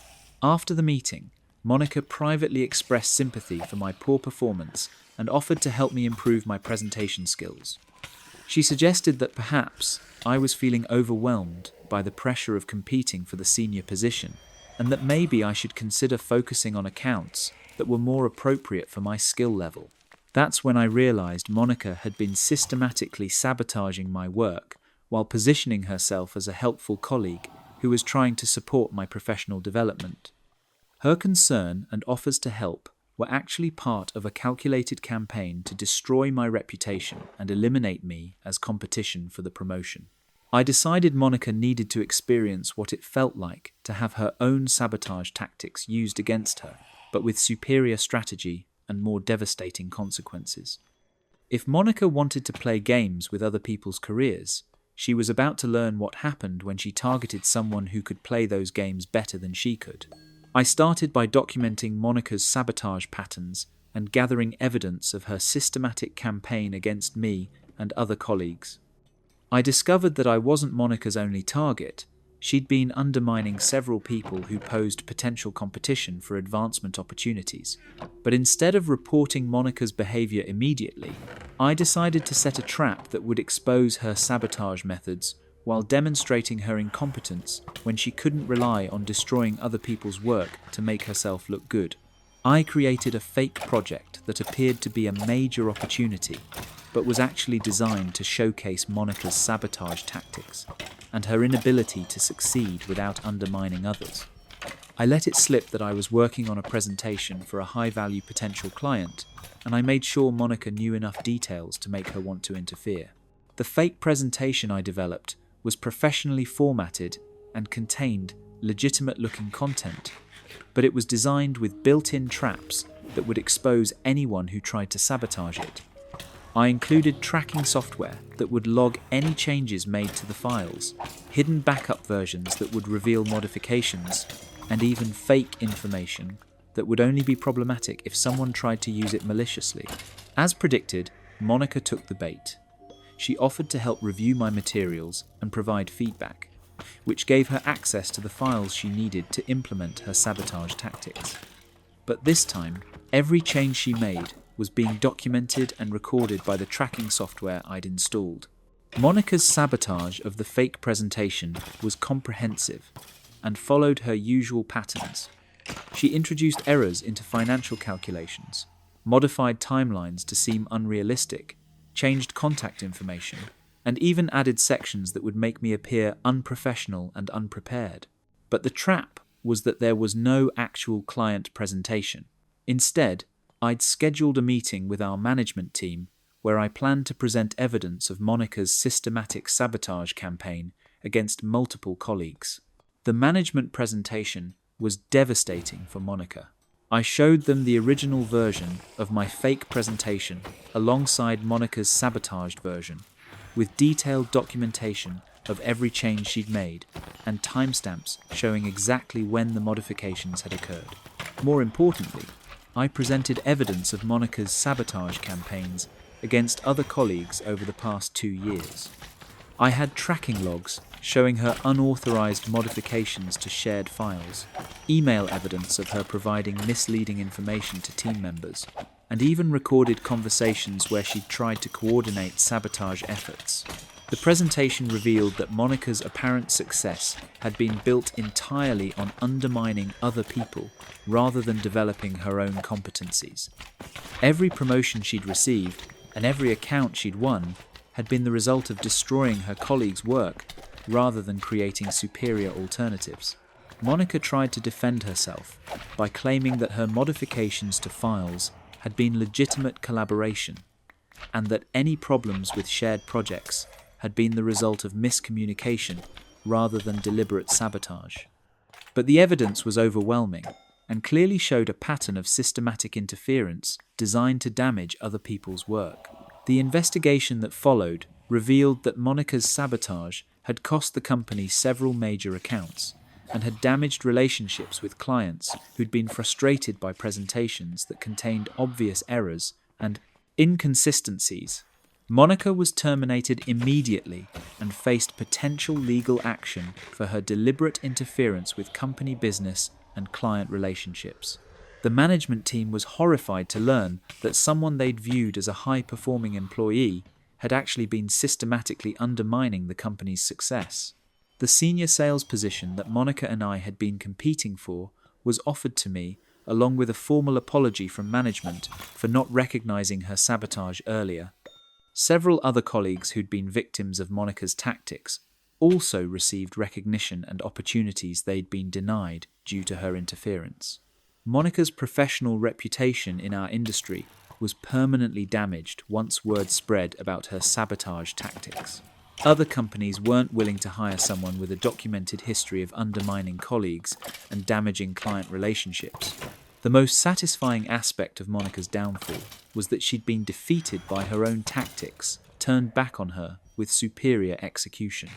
She'd spent so much time perfecting ways to destroy other people's work that she'd never developed the skills needed to succeed through legitimate competence.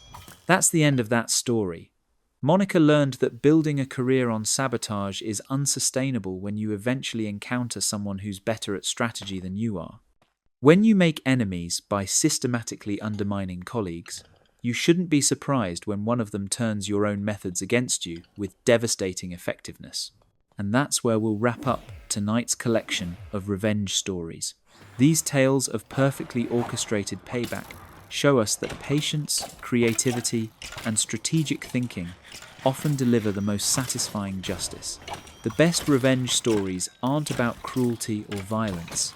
They're about using intelligence and determination to ensure that people face appropriate consequences for their actions. If you enjoyed these and want even more, don't forget to leave a like and consider subscribing as I narrate stories similar to these every evening. Hope to see you again tomorrow. Take care.